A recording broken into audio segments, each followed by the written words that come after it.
Hello, my absolutely brilliant and beautiful astrology soulmates, and welcome to your August 2025 horoscope. I am professional astrologer Stormie Grace. It's really great to be here with you, and I love the energy of August. I think that this is such a nice turning point in many of the energies that we are going to experience all throughout the year. We're dancing in some retrogrades this month, but there is space to make some really bold choices for ourselves.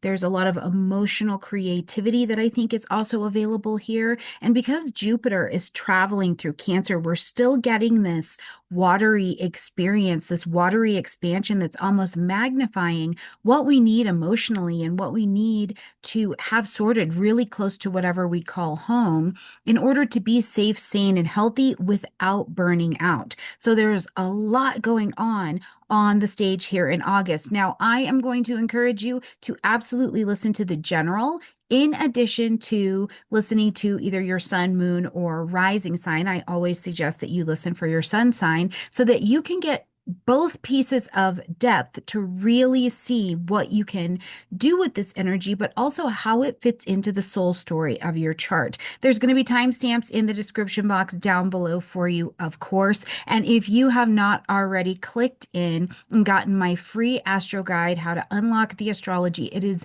a 46-page freebie for you. I give you not only basic astrology information, but I also get you linked up with the organizations, the aspects, and how to start to bring this conversation into your life. It is financially free, so go ahead and click in the description box down below or head over to stormiegrace.com and you can grab it.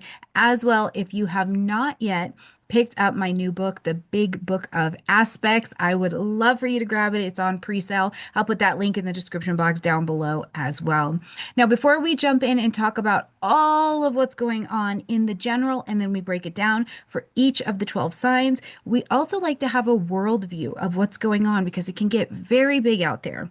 And we want to be informed of not only how we can bring this into our own homes, but how are we also being informed and shaped by the collective vibration as well. And for that, we've got mundane astrologer Dan Waits with our Mundane Minute. Hi Stormy and everyone out there, this is Dan from World Astrology Report and I'm here with a Mundane Minute for August of 2025. We've now seen all the big outer planet sign changes of this year. Saturn and Neptune are now in Aries and Uranus is in Gemini, and of course Pluto is in Aquarius, and these planets have formed an incredibly powerful aspect pattern called a minor grand trine, with Pluto and Uranus in a trine aspect in the air signs of Aquarius and Gemini. This is going to be a period of incredible intellectual and spiritual transformation. Both Pluto and Uranus have to do with revelation. Pluto reveals from the underworld, Uranus from the sky. We've seen some incredible manifestations of that recently, and here I'm thinking of how satellite radar has revealed the existence of hidden structures buried deep beneath the pyramids of Giza. We can expect that in the coming years, our perspectives on the nature of the world and the cosmos itself are going to be completely transformed. Now, in August, the big news of the month from a mundane perspective is an opposition between Mars and Saturn, which will go exact on August the 9th. Mars-Saturn oppositions can bring tense moments and confrontation. Two very different energies are facing off here. Fiery Mars, which wants to move quickly, and cold Saturn, which wants to put the brakes on and take things slowly and surely. An opposition between Mars and Saturn tells us that we're reaching an important moment in the synodic cycle of Mars and Saturn.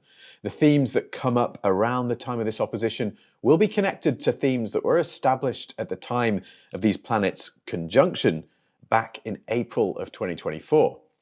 During that month, Israel and Iran came into direct conflict with each other. So I think the risk is high in early August of those countries confronting each other once again in some fashion.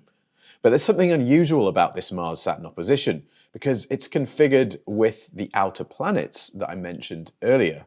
It's tricky to get a read on exactly what's coming because this is such a complex combination of planetary energies, but I think we can expect dramatic confrontations that have to do with advanced technology, weaponry, or things in the sky. If you want to hear more about this, do tune into my channel, World Astrology Report, and have a great month.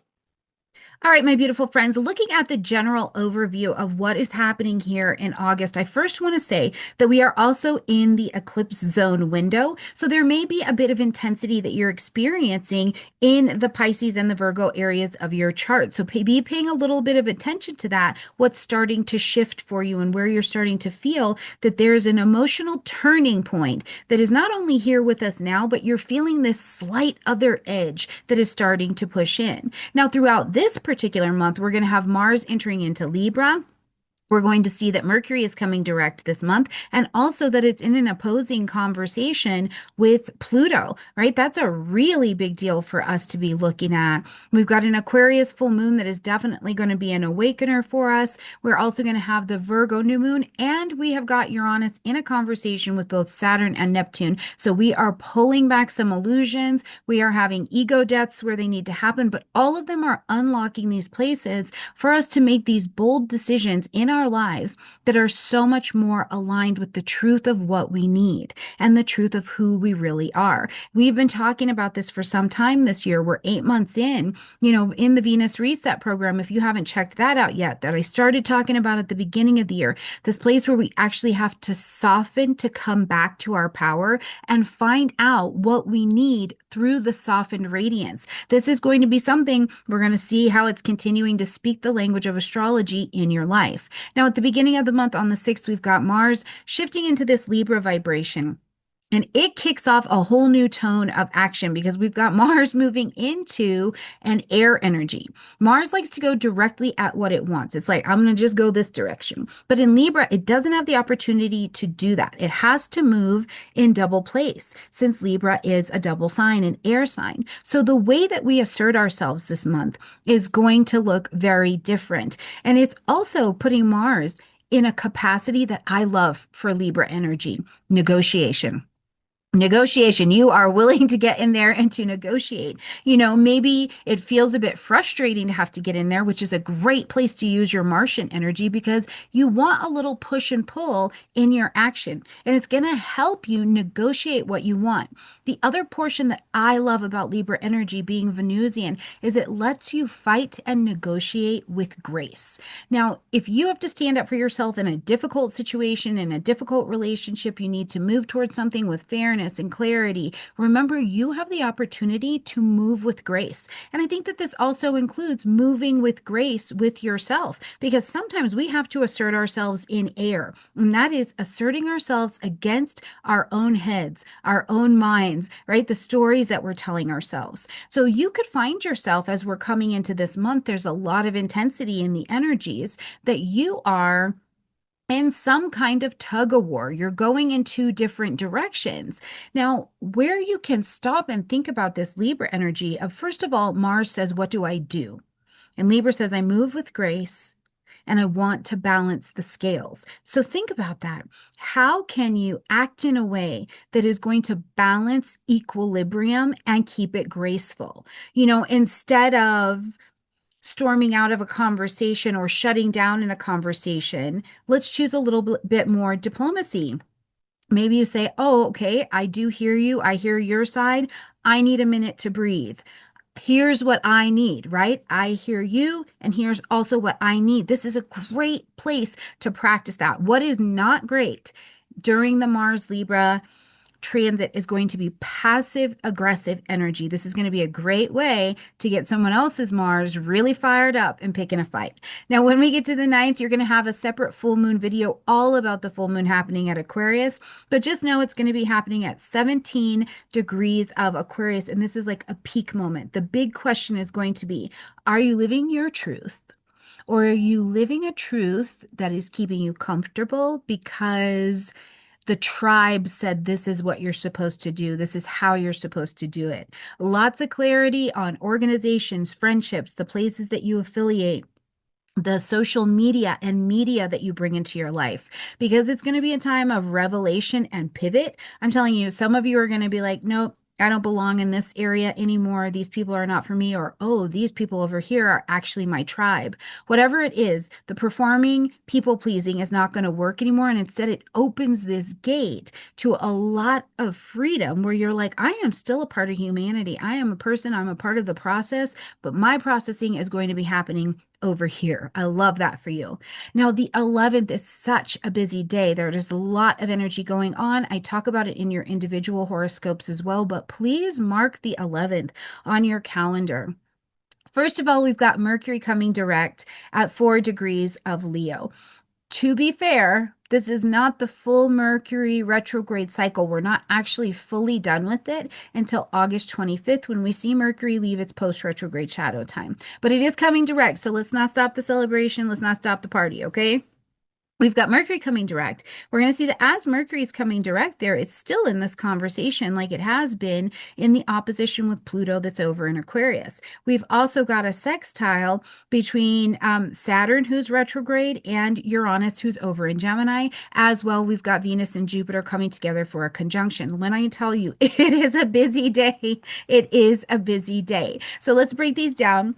First, we've got Mercury stationing direct at that 4 degrees of Leo. And after weeks of doing the backtrack dance, or many people during a retrograde, especially if you don't have Mercury retrograde in your chart natally, or it's not retrograde by progression, you're like fumbling your messages. I love to watch back on everybody's channels when a Mercury is retrograde, how much stumbling is happening, or like the fog needing to lift, or you're recording and Alexa wants to tell you there's a delivery, right? But there's a lot of second guessing and needing to redo that goes on during the retrograde. But this particular Mercury retrograde, as particularly because it was in this opposition as well to Pluto that's over in Aquarius, I think that it is really big for us in terms of a realization that we're going to be happening, because this is a death and a rebirth opposition. You know, in one way, we've been thinking of ourselves, our joy, our pleasure, our play, our message, the way that we express ourselves in this very Mercury and Leo way. And it's like, I'm this radiant being, I'm, all of these things, but maybe we didn't truly understand what was making us radiant. And that's the opposition to Pluto in Aquarius, because Pluto is over there going, are you sure? Are you sure? Right. Let's test that identity. Let's test that expression. Let's test what you think about yourself against the reality of the new world that you're living in. If let's say you were working in the office and you've always been the one who everybody comes to do the things, and it kind of got to your head just a little bit, right? Or you were just even carrying the identity of, yeah, I know what's going on, and then you find out very quickly that you are being replaced. The ego death that comes from that opposition to get us to be the right size is not about being a bad person, but it is that we have to clear the slate to find out where we really are radiant now and get rid of the old script that might come up, because there's beliefs about worth, visibility, expression, all of these things. And as Mercury was retrograde, we were maybe in our own misunderstanding of it. And now it's saying, okay, let's resize the reality of who you are, find out where that radiance is, don't shrink from that. And now let's get ready to move forward in a lot more alignment, right? Now, at the same time, we've got this energy of Saturn and Uranus in this beautiful sextile. I am thrilled about it. And you can actually read about this aspect in my new book, so I hope you check it out. But as the sextile is happening, the brilliance, I think, of it is that it's first of all an air fire sextile. And so the sextile means that we have a pocket of opportunity that's open and we're going to intelligently take action on it. So we're in motion with this particular transit, okay? And as it hits today, it starts to ground some kind of structure of idea that you had. Now, because Saturn is retrograde in Aries, you're going back over this identity. You're literally going back over this identity that you've had. And you've had this resizing that's happening with Mercury and Pluto, and the world is changing around you. So you're maybe in a position where you have to restructure how you even platform and present yourself. You have to let go of the old rules that don't fit anymore, but this is making it easier to do so. I love it because that Saturn retrograde in Aries is literally going, that's not who you are anymore. And so let's build a new structure on how we're going to communicate that. Also on the 11th, we've got some sweetness that is thrown into this day that packs a really tender punch. We've got Venus in a conjunction with Jupiter in Cancer, and this is going to be happening at 13 degrees. So, alongside with Mercury coming direct, Saturn, Uranus sextile happening here. This is just such a tender and heart-opening energy. It's the two benefic planets coming together. You know, Venus, the planet of love and beauty and value and our relationships, with Jupiter, growth, faith, expansion, new philosophies joining in Cancer is this story of how we grace our homes. And it's also the story, I think, of being safe to love again and safe to live again, right? The soul message that keeps coming to me as I'm listening to this conjunction present itself is the space of asking us to remember what real abundance looks like. And it looks like safety. It looks like safety in your nervous system. It's not the likes, it's not the numbers, it's not the money, it's not any of that. It's warmth, it's belonging, it's safety, it's feeling wrapped in the arms of the lover that you want to be with. It's being wrapped in the arms of yourself, right? Being at peace in your own skin. So this is a beautiful, tender energy that I think plays into the 11th that also reminds us that in order to have that, we have to be able to receive. We have to be able to receive. So this is definitely a feminine energy rising kind of day and kind of energy that I think we're going to experience. You know, and this can play out in a lot of different and simple ways. You know, that space of where have you ever wanted your parent to just say, I'm really proud of you? Or as a parent, do you say, I'm proud of you? As an employer, do you say, I'm proud of you? Good work. Are you giving those accolades? Or if you are giving them or getting them, are you able to receive them? Are you doing something for someone? You just cook for them, even though they didn't ask you to. It's you deciding to do that. It's you deciding my peace and me being able to receive and be calm and feel like I belong in my own skin is non-negotiable. So it is a very big day of energy here on the 11th. Don't miss out. Make space to grow and to move in that. On the 22nd, we're going to see that the sun enters into the vibration of Virgo. We're about to get organized, okay? We have sacred discernment, sacred service, sacred precision going on here. And the soul gets a bit more serious here. It's gentle, but we get a bit more serious because Virgo sees and wants to help. But it helps by helping us get organized so that when we're organized, we're cleansed, we're healing, we have this place that we can operate from where the systems of our life are set up to be of service to us.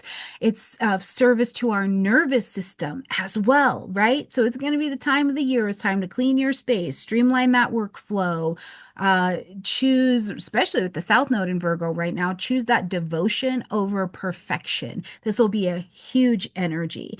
And for some of you, it's back to school time, right? So you may also be having a little bit of excitement about that as well. Now, we'll have support to get our Virgo season together because we'll have a new moon at smack on 0 degrees of Virgo, 23 minutes, and it is a sacred reset. We are going to plant these seeds of intention to begin something brand new. It's new alignment, it's new organization, it's new systems in your life. Because also, if you've been discovering this month that you're like, yes, I need to get a couple things in order. I think I'm this person, or I think I want to be this person, but I don't have the systems in place to allow that to happen.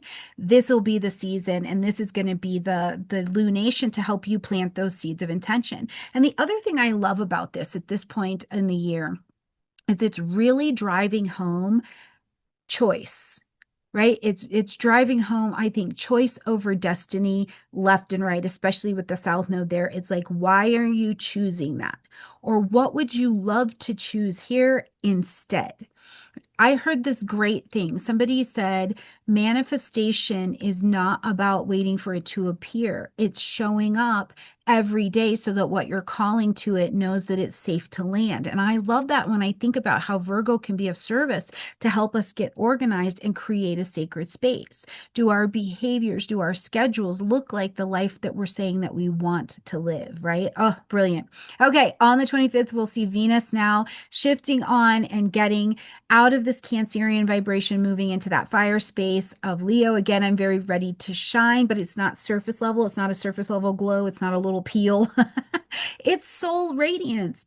from your softness, from the most radiant thing that you have to offer, which is your peace of mind, your joy, your magnetism. That's where Venus wants to radiate from and attract. Venus is an attracting energy. So I hope that you use this transit to play, to dance, to dress up in colors or in a way that speaks to the inner light that you want to shine out, to express yourself to someone in a way that's maybe even a little bit more bold, because this is not performance season. It is presence, it is peace, and that presence and peace brings and attracts power to you. It's going to attract the play that you want to be in. Now, as we're going to close out the month, we've got another big aspect of Uranus now in this sextiling energy with Neptune. Okay, so we still have this air fire sextile that's creating opportunity.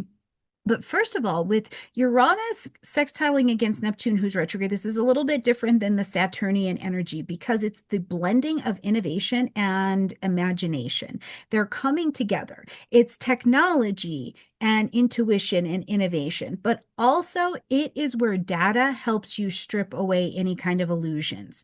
Neptune here in Aries is going to help strip away illusions. If you really thought something was spiritual, or you really thought something was good for you or going a certain way or a piece of your identity, your nervous system's going to start lighting up and going, this is not right. And vocalize it. Use that Uranus and Gemini energy to vocalize it. I'm overstimulated. This is too much. It's too fast. The world's moving too quickly. I need to come back to my breath. Uranus and Gemini. I'm subscribed to too many channels, right? Whatever it happens to look like for you, what you want and what you're dreaming of with that Neptunian energy can become a reality, but not until we get your nervous system. We strip away the illusions of how you're attempting to manifest and what you believe about your own identity and who you've been out of the way. So I think this is going to be a really interesting month for us to see how these stories fit in. Make sure you grab your natal chart so that you can look at exactly where this is at for you in your particular chart, okay? And if you need that, you can get it in the description box down below, or you can also go get a free one, astro.com, any one of our free, beautiful sites as well. All right, my beautiful friends, click in the description box down below and check out what the month has to offer for your sign.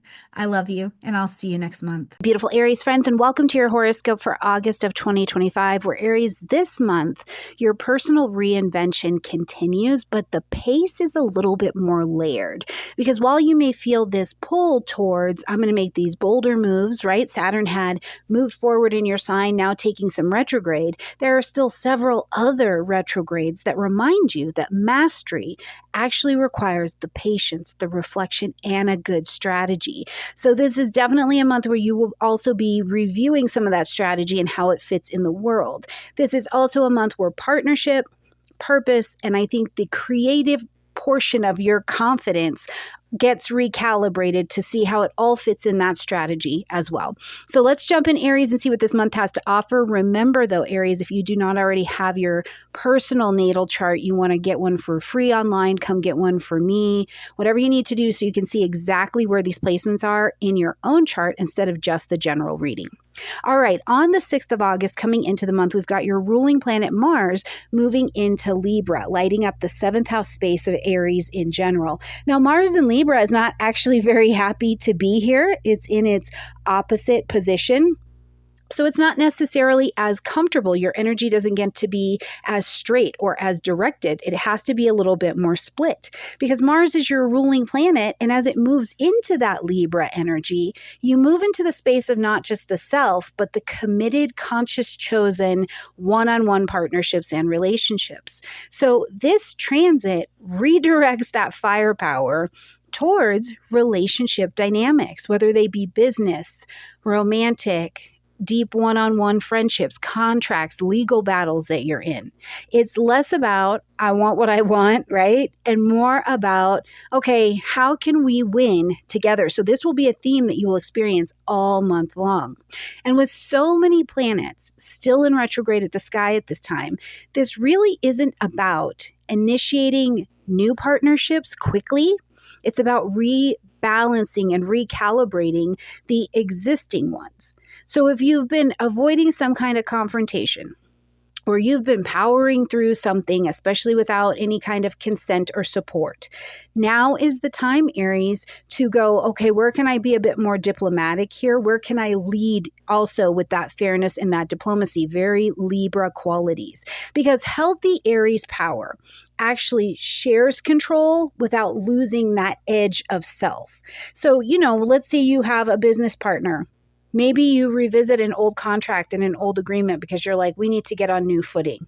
You might sit down together and actually listen to each other's long-term goals. Maybe you're in a partnership, a marriage, a spiritual connection, whatever that is. You can check in with those conversations at this point of the month going forward. Now, on the 9th, we've got the full moon happening in Aquarius, and this is going to light up your 11th house space. Now, for the sake of looking at your chart, this full moon is going to be happening at 17 degrees of Aquarius. Make sure you look if you have any planets or points at that angle, okay? But in the general, it lights up the 11th house space.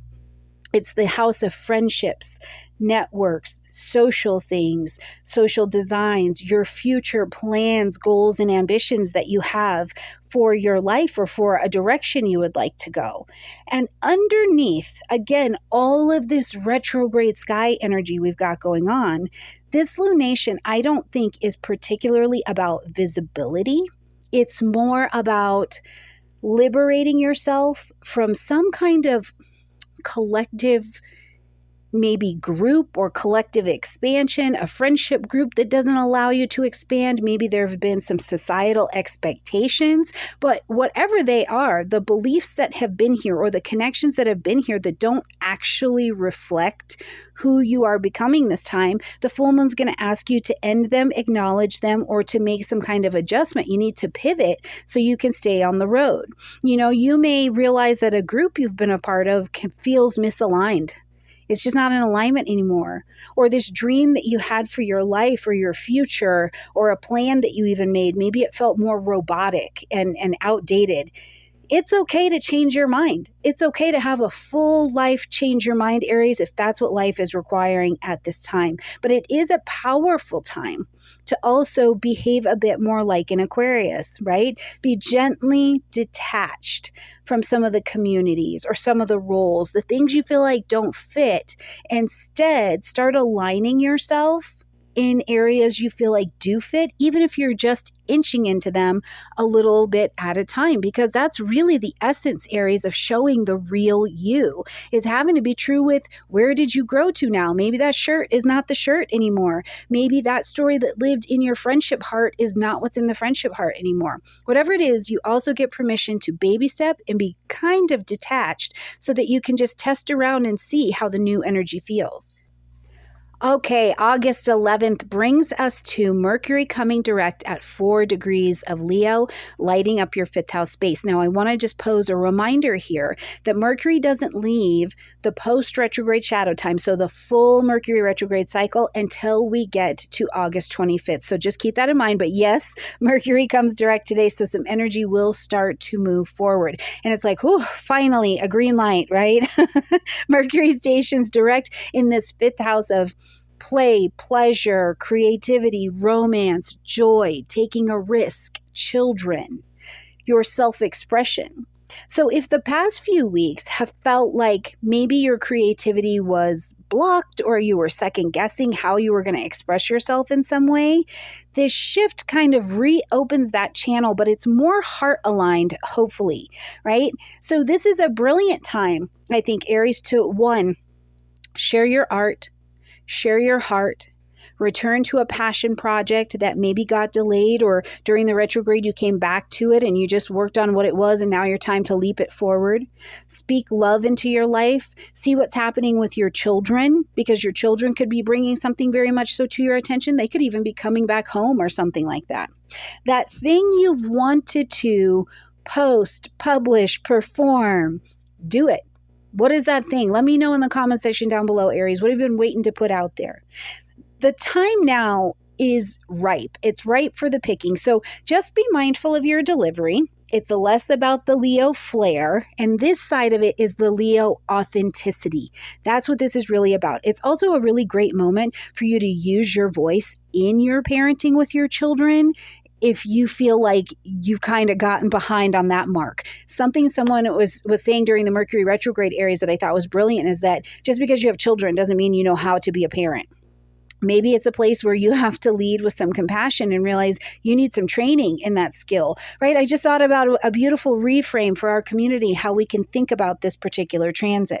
All right. Also on the 11th, we have got transiting Saturn in a sextile to Uranus. Now, this is going to light up for you between the first and the third houses. Okay. So when we're looking at this sextile, it's a pocket of opportunity, Aries, that you can intelligently take action on.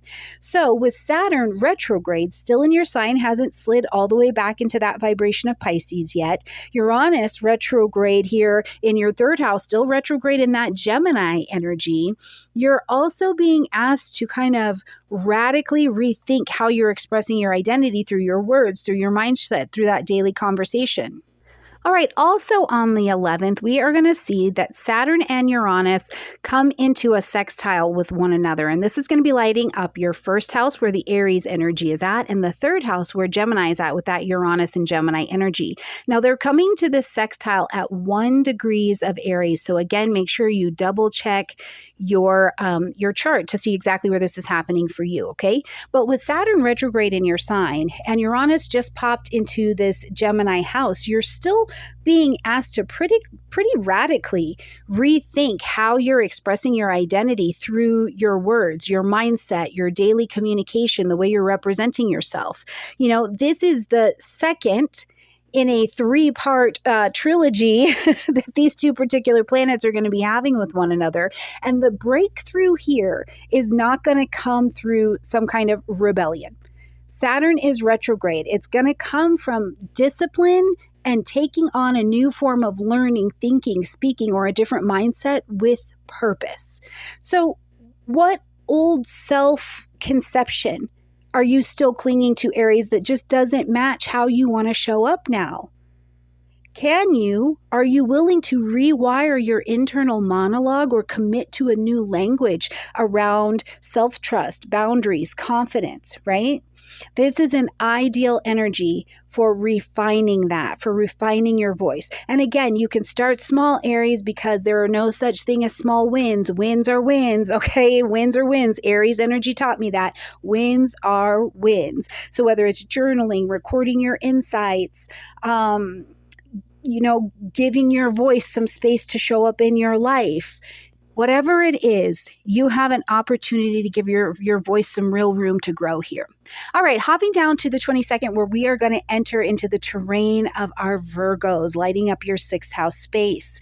Virgo season, the sun brings light, heat, life, and vitality. And that 6th house is about health, wellness, daily routines, daily responsibilities, schedules. I also like to include your mental health and wellness. How are you speaking to yourself? Because that's also translating into your body. How you care for other people. This all falls into the 6th house because it all has to do with where you are productive in a day-to-day way and how. So this particular season, with the South Node also traveling through Virgo, I think that this season for you, Aries, is not just about how you're productive, but it's really about the spiritual mechanics of your life, how your habits support your wellness, and how that allows you space, grace, and beauty to serve the world. Because the sun here is asking, are your routines efficient and effective enough to nurture you, or are you running into the ground? If your nervous system feels frayed, it's shot, or your to-do list feels like it's just soulless, this is a time to restructure, and you'll be wonderfully supported and motivated to do that. If there's something in you that has felt like the day-to-day needs to be perfect, it's like consistency is not showing up the same every single day. It's just showing up every day, and you can have a reframe, because even a 15-minute morning reset can shift everything. If you've done the Venus Reset program, this is your opportunity and your moment to ground those softer energies into your life and bring them into action. So if you need to reorganize the calendar to actually schedule in breaks, hydration, a minute to breathe, this is your season to be able to do that. When we get to August 23rd, we've got the new moon now supporting our Virgo visions, because we'll have that new moon happening just bang on as we get into Virgo energy. It's going to be right there at 0 degrees of Virgo. I mean, we're literally at the start of this energy. So the start of mutability, the start of being able to take your system from one thing and gradually transition it to the next. So this new moon is going to invite you to do just that. Begin again, both practically and spiritually.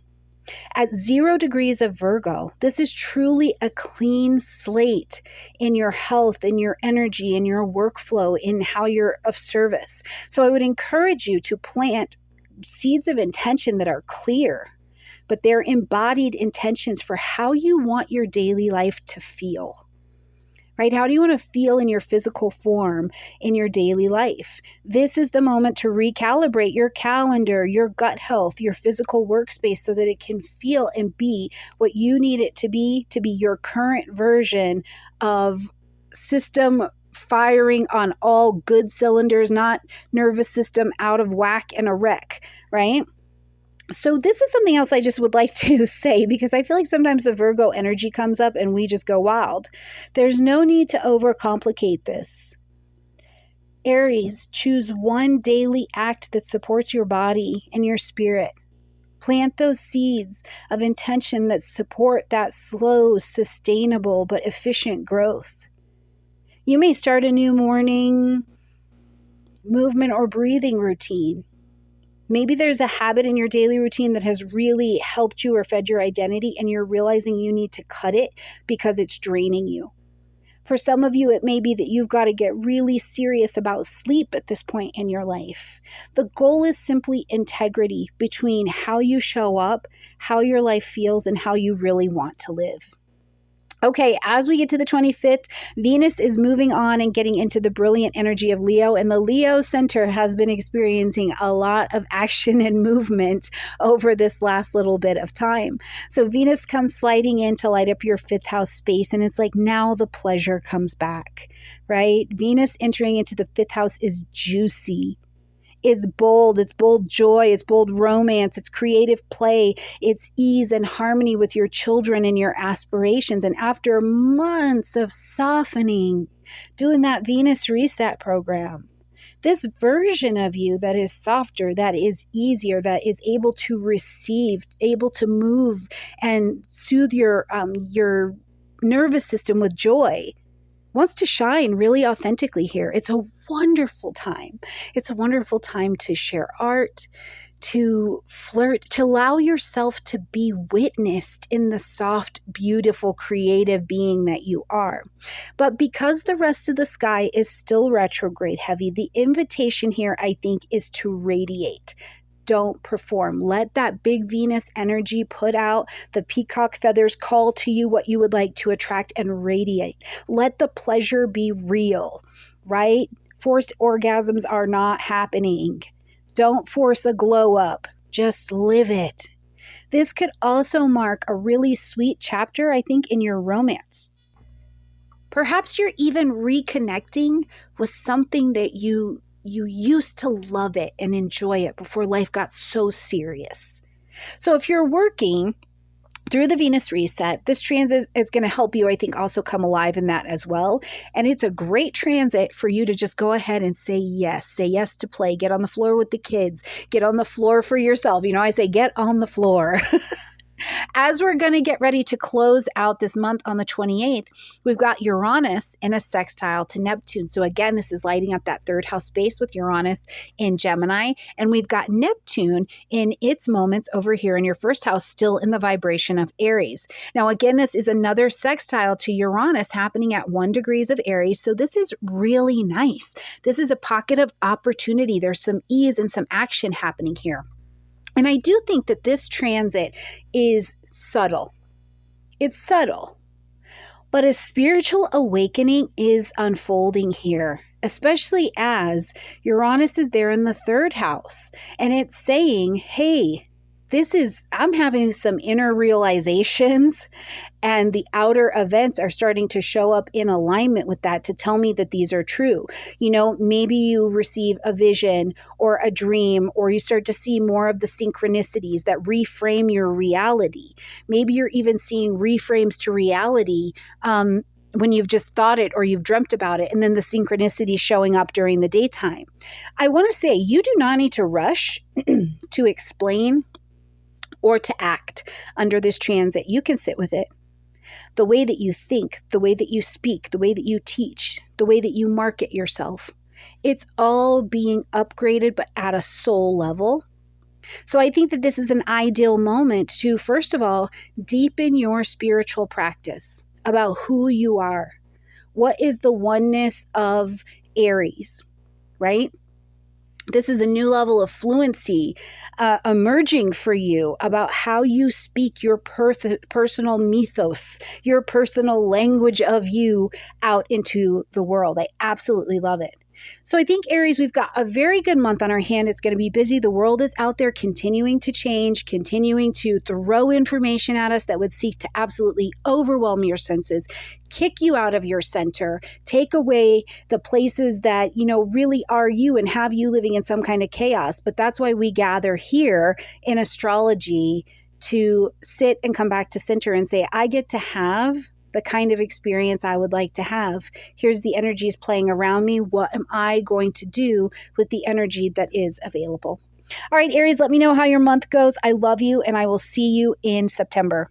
Hello, my absolutely beautiful Taurus friends, and welcome to your horoscope for August of 2025, where Taurus, this month, you are invited to rediscover devotion, not just to work, not to others, but to yourself. And while you're often seen as the rock for everyone else, August is gently and firmly turning your attention inward. This is a month of tending your health, your home, your heart, your soft, your sense of quiet. Some of it will feel like a return, and some of it, I think, will feel incredibly brand new.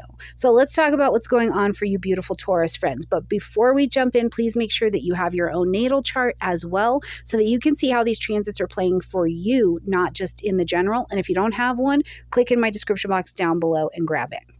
All right, Taurus, coming in August 6th, Mars is going to enter into the vibration of Libra, your fellow Venusian cousin, okay? And this lights up your 6th house space. So as we're coming with Mars into the 6th house space, things are going to get moving.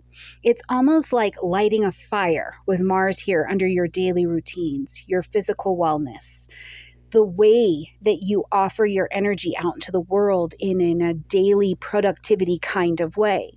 But Mars in Libra is not about rushing. It's about making movement beautiful and balanced. So if your schedule's been lopsided, just completely tipped to one side, giving too much, resting too little, resting too much, not doing enough, this transit is your invitation, I think, to reconfigure. It isn't just about organizing your planner. I need to be clear about that. It's about reorganizing where you've been ignoring probably something deeper, like your body's needs, your nervous system.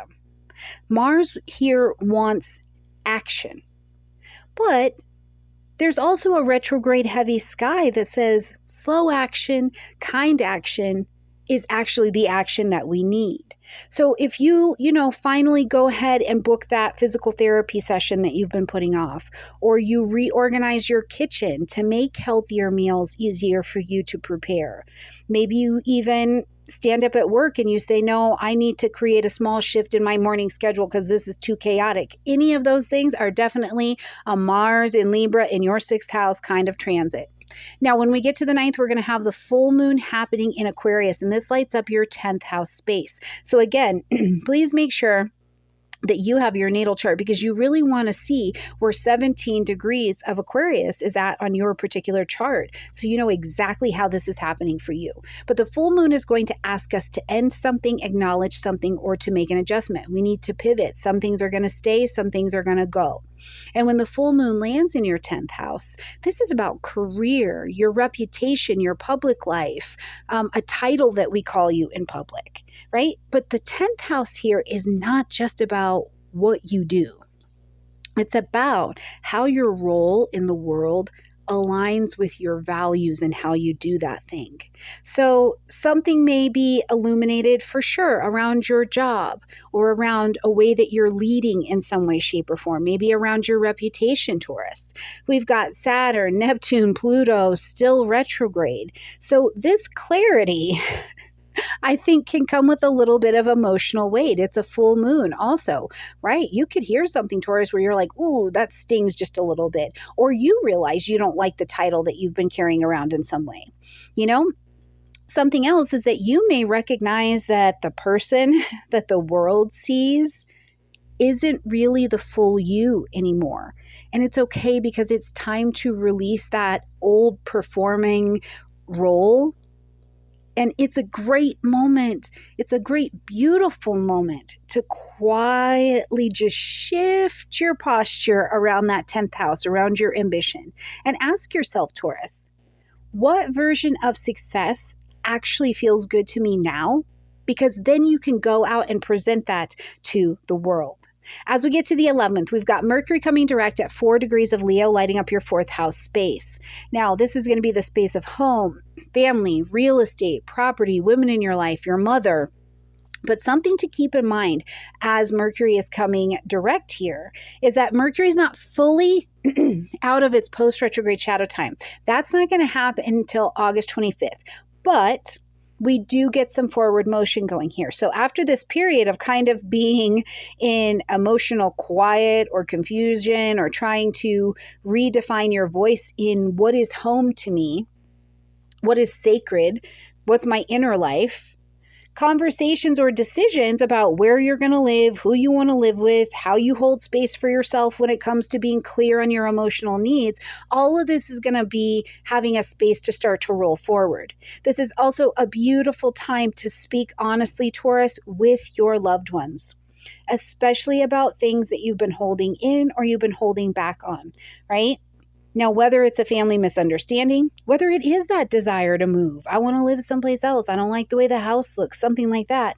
Maybe it's even that you just need more emotional space because your voice is coming back online with Mercury here in Leo. You know, you may finally tell that partner or that roommate, I need one night a week completely to myself. You may be on the phone with a parent and you're having this more heart-opening conversation that you've been putting off, and now you feel more prepared to have it. Now, we'll also see on August 11th that Saturn, who is retrograde, is going to come into a sextile with Uranus, who is direct here in Gemini. Now, they are coming into this conversation at 1 degree of Aries. So again, locate that on your chart, please. Now, for you, Taurus, in the general, this is going to light up the 12th and the 2nd houses. This is a quiet, but I think potent kind of aspect between Saturn being retrograde in that 12th house, taking you back to something, you're in a review, and Uranus being lit up, having just come into the 2nd house. So first of all, you are allowed to restructure your self-worth from the inside out. Because this is nothing short of, yes, it's subtle. Yes, it may not be visible to anyone else yet, but it is a powerful soul shift for you because this is deep inner healing. You're being asked to ground new self-trust in your body, in your bank account, not based on proving or doing more. It's based on your radiance of being, Taurus. What you're building, maybe it begins in dream work. Maybe it's already been beginning in dream work. Maybe you've been working on it in journaling, therapy, spending time alone. This revolution for you is quiet, Taurus, but man, it's going to provide a whole lot of stability. You know, you may realize that you've had a belief that you carried since childhood, like, I have to be useful to be loved. That's a common one for Taurus energy. And it's been running your money story. And now you begin to shift it. This is going to be massive for you. Small acts are massive soul repairs over here. Okay, on the 22nd, we enter with the sun into Virgo, fellow earth energy, lighting up your 5th house space.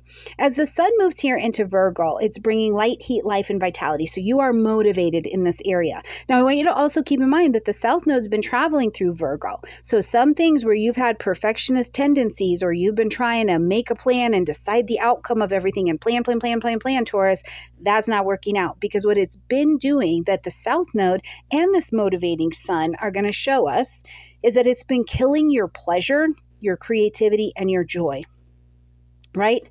Listen, the sun in Virgo, fellow earth energy, this is not that wild party transit. It's not. It's devotional. It's devotion to joy. It's devotion to your pleasure. Virgo joy is humble. It's simple, it's sacred, it's in the mundane of everyday living, realizing that how you talk, how you touch, how you love, how you laugh on yourself, how you engage your children and your family, that is really where the service is at. It's about remembering what makes you feel most alive in your senses, in your body, not for praise, but for genuine, joyful fulfillment. So this is a beautiful time during this next 4 weeks, Taurus, to reconnect with some kind of creative or pleasure practice, or maybe a hobby that you liked before. Maybe you set it aside. You needed to put it down because life is too serious, right? Or maybe you're being fully present with your children, your art, your plants, your food. It's the golden hour for you where light is pouring through your window and you choose to sit and allow yourself to be coated in that golden energy. Whatever it is, this month, joy is not a reward.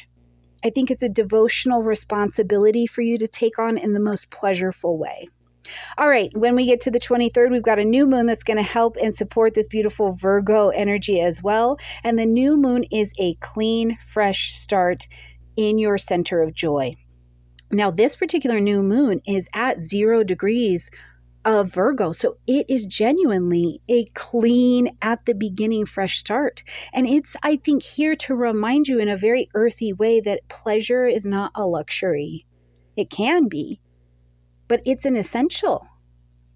You get to plant or replant seeds for what creative, romantic, productive, emotional expression means for you now today in your August 2025 Taurus being. Because after so much caretaking and containment, this is your invitation, Taurus, to let your heart speak for you and about you. What does your spirit want to make? And make it just because the creative, joyful process is there, not to prove anything, but because it feels good. Where do you want to say yes to going on a date? Not because you're out there trying to fall in love, but because laughter and curiosity sound fun to explore again. So whatever that is for you, Taurus, let me know in the comment section down below. Now, we'll get a little bit of help as well, because Venus is going to shift on the 25th into the vibration of Leo, lighting up again your 4th house space. Now, Venus is your ruling planet. So moving into Leo and into your 4th house, this transit is going to give us, again, another beautiful invitation to harmonize, to make Venus of your base, right? Whether it's your literal home, a family pattern, some kind of thing in your inner emotional world, Venus coming here wants you to be held and seen and know that you are safe, and in that beautiful soft safety you can radiate and attract whatever you want to come to you. This is a soft invitation to make home feel like you. I love this for you this month. This is not a perfect vision of you. It's the warm, wild, rested, playful version of you. You're allowed to spend money or energy making your space sacred. You're allowed to expect more affection and safety in your relationships. So maybe you're going to paint that kitchen a rich golden tone that makes you smile every morning you walk into it and it feels like it's in alignment with your body. Maybe you're going to buy those soft, delicious blankets, or finally hang up that art that is meaningful to you because you're like, this place needs to feel like me. Whatever it is, call it in. It's soft, it's real, and it's yours, Taurus. All right, on the 28th, as we are going to close out this month, we've got Uranus now in a sextile with Neptune, who is retrograde. So we've got a conversation still going between the 2nd and the 12th house spaces. Now, this is a pretty rare but dreamy kind of transit, because the sextile here between these two is about easy revelation.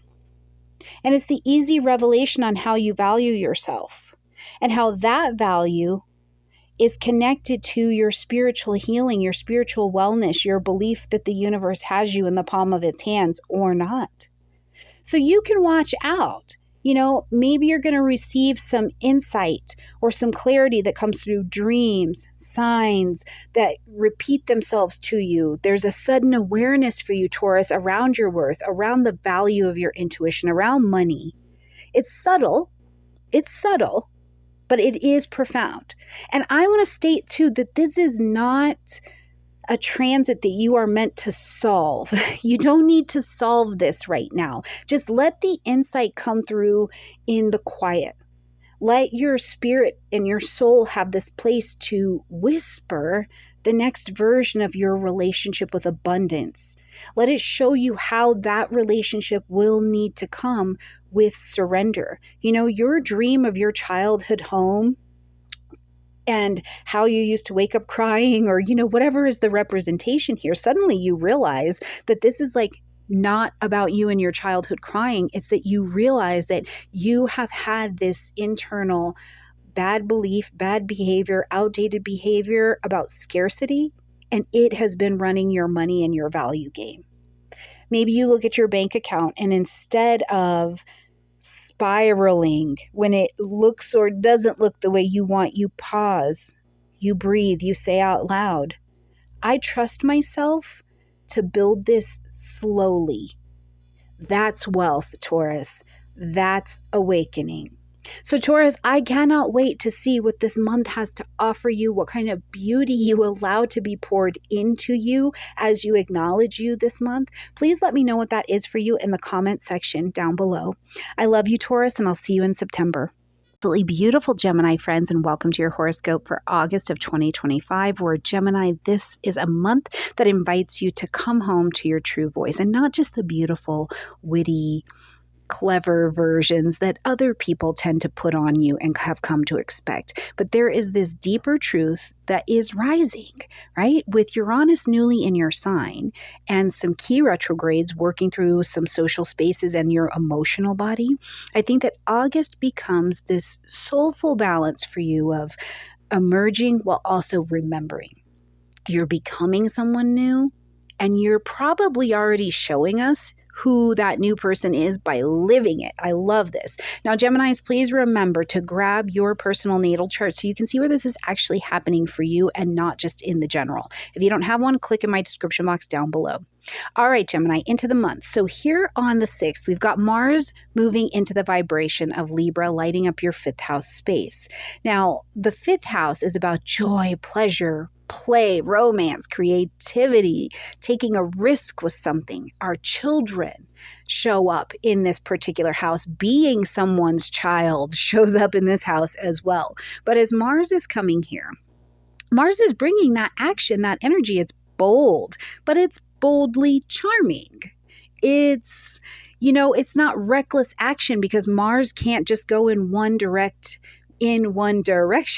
in Libra. It has to play in both of the air dualities. Mars wants to be intentional. So there's an intentionality that you can bring to what you're putting out in terms of your aesthetic, how you express yourself. How can you move and show us in the world your grace and your pleasure? These are things that we may get to see you do because this is a breath of fresh air in terms of action that really aligns with your heart. Now, for some of you, you may honestly feel this really renewed desire to do things like paint and sing and dance. Maybe you're reconnecting in that way with your kids or your own inner child. For some of you, it's going to call you where you want to flirt. You want to flirt. Now, if you want to flirt with you or you want to flirt with other people, as long as everything's consensual, use the energy. But because so many other planets are also still in retrograde, I want to be clear that while this energy sounds good and sounds beautiful, this is not wild reinvention. Instead, it's about falling back in love with you, what you already know lights you up. The stuff's already been in your space. Maybe you go back and you are pulling out that 2000s R&B playlist and turning on the music while you cook, and it's allowing you to rediscover the joy, the pleasure, the play, the sensuality of music and movement. Maybe you're dancing with your children and you're just bringing some play back in the space. Or maybe you say yes to a very lighthearted, I'm not trying to marry you kind of coffee date. And really, you're not sure that it's love. You're like, I just want to laugh. I just want to be in my body again. Permission to flirt is on deck while Mars is traveling through Libra. Just be careful, because with Mars in an air sign, you can get going in too many directions, and then this can lead to that nervous system burnout that I do not want for any of our beautiful Gemini crew, okay? All right, on August 9th, we've got a full moon happening in fellow fellow air energy of Aquarius. And this is going to light up your 9th house space. Now, the full moon asks us to end something, acknowledge something, or to make an adjustment, Gemini. To the 9th house, this is our house of publishing, marketing, broadcasting, where we expand out, we expand our beliefs, our faith, our travel. There are legal things that live in the 9th house. The point here is that something you believed or studied or committed to, now whether this is you committed to it spiritually or academically, it's reached its moment of truth, right? We have to pivot, because this lunation is going to ask you to release some kind of old worldview and make room for a new understanding of that thing. Right? So what's coming up for you as soon as I say that, just take a pause with this video for a minute and think about what that even is for you. And this is happening at 17 degrees of Aquarius. So what does this light up in your chart? Now, with Saturn and Neptune both retrograde, your relationship to what is truth, what is spirituality, what is freedom, it is massively on an evolution right now. So this moment at this full moon, I think, is to ask you, what beliefs have you outgrown? And who are you without them? If you've outgrown them and you don't need them, who are you now, Gemini, without them? Because your expansion is happening here, and it's not by force. It's not by adding more. It's by letting go. All right, when we get to the 11th, bit of a busy day. First of all, we've got Mercury coming direct in the energy of Leo at 4 degrees. Now, I want to pause here and say that this is not the complete Mercury retrograde cycle. That's not done until August 25th, where we see Mercury speeding back up and getting entirely out of its cycle, okay? But we are going to have some forward motion here, and this is going to be lighting up your 3rd house space. Now, it's your ruling planet, and it's stationing direct here in your 3rd house of communication, siblings. This is your natural domain. So where you've been rethinking how you write, how you speak, how you connect, conversations with your siblings, now your voice is sharper and you've got more clarity as Mercury is coming back online. So if you felt like you've been struggling to express yourself, or you've been trying out different communications things, maybe something's been tangled, there should be some ease coming online now. And this isn't just about communication, right? Mercury is the communication energy, but Leo does it with confidence. So Mercury in Leo helps you own your ideas and have pride in them. If you've been rewriting something or trying something, your website, a book, something with the neighbors, a contract, be ready in this next set of weeks to have the newness revealed, okay? Now, on the same day, we've got Saturn, who's retrograde, in a sextile to Uranus, who's now in your sign in Gemini. So this is a conversation that is shaping up between your 11th house and your 1st house. Okay, Saturn retrograde in this 11th house of community, friends, dreams, long-range goals, and designs that you have for yourself, any kind of social media or social contributions. Think very social. This aspect is rare. It doesn't happen often, but it is making a space for Uranus in your 1st house of identity to make this enough of a subtle but big deal. Because it signals to me that your personal revolution, has likely already been rippling outward. We've probably been seeing you, Gemini, do something different, try on something different. And it will work, it will stick, but only if it's built with some real soul aligned structure. So this is the sweet spot for you, Gemini, between this visionary emergence and having real grounded, oh yeah, that makes sense kind of impact, right? So you're being supported to shift how you show up in these group areas in a way that actually supports a long-term vision for you. But again, it starts with being really radically real about who you are now. So for some of you, you may leave a leadership role in a social circle where you're like, I'm not seen here. And instead of forming a new creative collective group, you're like, no, I just don't want to do that anymore. That's not right for me. For others of you, this is Uranus and Gemini. Maybe you stop trying to brand yourself in a certain category online and you just start showing up as this weird, wild, truer version of yourself. And the people who need you now are going to recognize you and they are going to love you and they are going to come to you. All right, on the 22nd, we've got the sun moving into the vibration of Virgo, lighting up your 4th house space, home, family, real estate, property, emotional security, the parents, okay? Now, Virgo is a fellow mercurial ruled energy, so this area of your chart has in its own way been in some kind of review of things that needed to be talked about. But as the sun moves here, it brings light, heat, life, and vitality, so you're motivated. This is a moment where you get to slow down and tend to the infrastructure of your life. I'm talking about your home. Gemini, something is getting organized in your home. Something is getting organized in the infrastructure of your nervous system. You've been doing a lot and you are on the block, okay? Uranus is in Gemini. You are on the energy block to be doing a lot of mental expansion. And now your body and your spirit, Gemini, needs some anchoring. They need some good earth because Virgo here wants sacred order, not this weird, sterile, out of whack nervous system perfection. Okay, so it's not just that you're cleaning out closets. It's that you're listening to what your inner child says it needs to feel safe again. You're listening to your nervous system that says, ooh, that makes me feel good, or ooh, this makes my life better. It is even the smallest daily ritual that creates this monumental personal healing for you.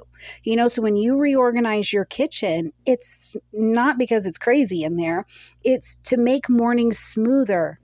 When you finally hang those pictures of your ancestor, it's to light a candle and remember them. It's not just some weird ritual. Maybe you spend the afternoon weeding your backyard and you end up in tears because it feels like self-respect when you are taking care of your space. Whatever it is, the Virgo season for you over the next 4 weeks is healing through humble devotion. On the 23rd, we'll have some support to that. We've got the new moon happening at 0 degrees of Virgo. This is so delicious. This is a potent reset. It is at 0 degrees.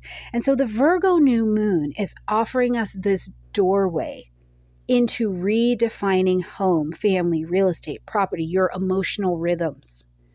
With it at 0 degrees, this is a fresh, clean slate. So Gemini, for you, it's a chance to set these new intentions around where and how you root yourself in something that is sacred. What routines, what environments, what emotional boundaries support your softness. This isn't about who you live with. It's about how you care for your inner foundations. You decide to begin journaling, right? Well, let's think about mercurial things, very Virgo things. You begin journaling every night, or you create a sacred space in your house that you sit in every day for 5 minutes and feel like the most luscious, delicious, healed version of yourself. Maybe you or your partner or a roommate agree on some rules that allow everybody to exist more emotionally respectfully. Whatever it is, it opens everything and you can plant your seeds of intention to begin fresh right from there. On the 25th, Venus is going to enter into Leo, lighting up your 3rd house space. Now, as Venus moves into Leo and into this 3rd house of communication, daily interactions, your expression, things with siblings and neighbors, this is warm. Venus is warm here. You're charming with your words. You're flirtatious. There's a warmth to you. It's also going to soften how you receive messages from other people, right? It's not just about being heard, but it's about creating a beauty with your voice, and that returns to you times 3. So this is a wonderful time during this transit to write, to speak, to express yourself, Gemini, in ways that feel fun, they feel real, they feel magnetic. But with all of the retrogrades still humming beneath the surface here, I think the deeper invitation is to tell your truth without needing to be perfect, to write that love letter to your customer and say, I know where you've been. I've been there too. Let's have a laugh about it, but let's also heal. It's about speaking up in a group conversation or a sibling conversation. And notice that when you're speaking in a particular way, people are really listening because you're not trying so hard, right? So what is that bringing up for you, beautiful Geminis? Let me know in the comment section down below. As we are going to end this month on the 28th, we see Uranus, who is direct now, coming into a sextile with Neptune, who is retrograde. So it's still a 1st and an 11th house sextile. It's beautiful. It's rare. You know, when we look at this Neptunian energy, it is really a magical awakening. It's a mystical awakening. I think that's a better way to say it, to how your unique self is meant to actually serve this world and the greater good. And that you've needed a little Uranus energy to kind of start getting you popped out of that box, popped out of who you used to be. You know, maybe Gemini, you get a vision or a dream or this moment of like quiet inspiration, and it makes you align your identity with a greater mission. And it can be very, very simple. Now, I want to be clear that I don't think that this transit is a time to be shouting it from the rooftops or anything like that. It's a time to begin to let your next big vision emerge. Like your spirit's already doing it. We maybe have even been seeing you outwardly do it, and you can pull it out here piece by piece by piece. Some of you may be thinking about going or hosting a retreat. Maybe you need some kind of support group, support circle. You're writing a book in support, something like that. If you are living and speaking and acting in a way that reminds you that your being is serving the greater good with every connection you make, I think that your walk and your talk are going to match, and that's going to feel really good in an outward offering to the collective in general. All right, my beautiful Gemini friends, I hope you have a gorgeous month. Please share with me in the comment section down below what is going on for you, how this is manifesting. I love you, and I will see you in September. My absolutely brilliant Cancer friends, and welcome to your horoscope for August of 2025. Or dear Cancer, I think that August is really about speaking to your roots. But this time, it's not just about your home. Of course, it can always be about home. You are Cancerian. But I think it's more about how your sense of home lives inside of your body, how it lives inside of your bank account, your voice, how it lives inside of your goals. You're navigating this month both private transformation and real public empowerment. And while these shifts, I think, at certain times of the month are going to seem so subtle, they are going to be profound. So this is a month to move slowly, claim the truth that safety and self-worth are not at all external, but really for you, they're soul deep. So I'm looking forward to seeing what this month has to lay out for you. Of course, Cancer, please make sure that if you do not already have your own natal chart, that you get one, because you want to be able to check where these transits are at against your own personal chart, because everything you're going to see on the internet is just a general. I want you to be prepared for where this is really happening for you. All right, on the 6th, we've got Mars entering into the vibration of Libra, fellow cardinal energy. And this lights up your 4th house space, Cancer. This is home, family, real estate, property, your internal emotional security and well-being. And Mars lights a fire under this 4th house. So in some ways, you need to know you can feel a lot more restless, irritable, and discontent with Mars in this area. You're reactive, or you feel driven to change something, but you don't want to just change something. You're like, I want to root this thing out. I want to change it from the roots up. So this could mean, first of all, maybe you're setting some firmer boundaries in your family dynamic. Maybe you're reorganizing your physical space or changing something about your home, you're renovating. And it could just as easily be that you are really confronting some emotions that have been simmering just there under the surface, making you feel a bit out of balance. Now, Mars in Libra doesn't want chaos. It doesn't want chaos. It actually really doesn't want chaos, but it does want justice. So if you've been carrying around or feeling like you've been carrying some kind of emotional load by yourself, or you've been stuffing down your needs just to keep peace, this is going to be a time to speak up, speak with compassion, but definitely stand in your truth. If you feel like you need to rearrange that living space to feel even more empowered in your space, or you need to finally tell a family member how when they use that tone of voice, it impacts you, this may be the place that you're going to do that. You could also find this statement feeling very true for you. This place, this relationship, this fill in the blank thing doesn't feel like home and doesn't feel like me anymore.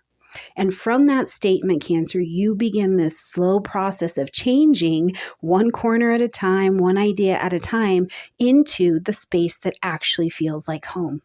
Now, on the 9th, we've got a full moon happening at 17 degrees of Aquarius. This lights up your 8th house space. The full moon is going to ask us to end something, acknowledge something, or to make an adjustment. We need to adjust so that we can pivot down a road that actually helps us get to our goals. In the 8th house, this is where I call it the intimacy and assets house. We have intimacy, you see into me, right? It's really deep. There's a shared resource here, whether it be sex or it be money or it be psychological or spiritual depth. There's soul transformation. There's astrology that lives in this house. But something is coming to the surface and you cannot ignore it anymore. This is a lunation. You are ruled by the moon. There's an emotional truth. There's some kind of financial or energetic or sexual entanglement. It's coming to the surface. Maybe there's a fear and you've been managing it by yourself. You didn't even really know it was a fear, and it comes to your attention that it is. Full moons in this part of the chart are rarely easy, but they are always profound and liberating. And I think that this one helps you to release what is no longer yours to carry in your story, whether it's debt, a secret, an energetic tie, a codependent dynamic, or something very practical like insurance or inheritance. Let it rise, Cancer. Let it be clear.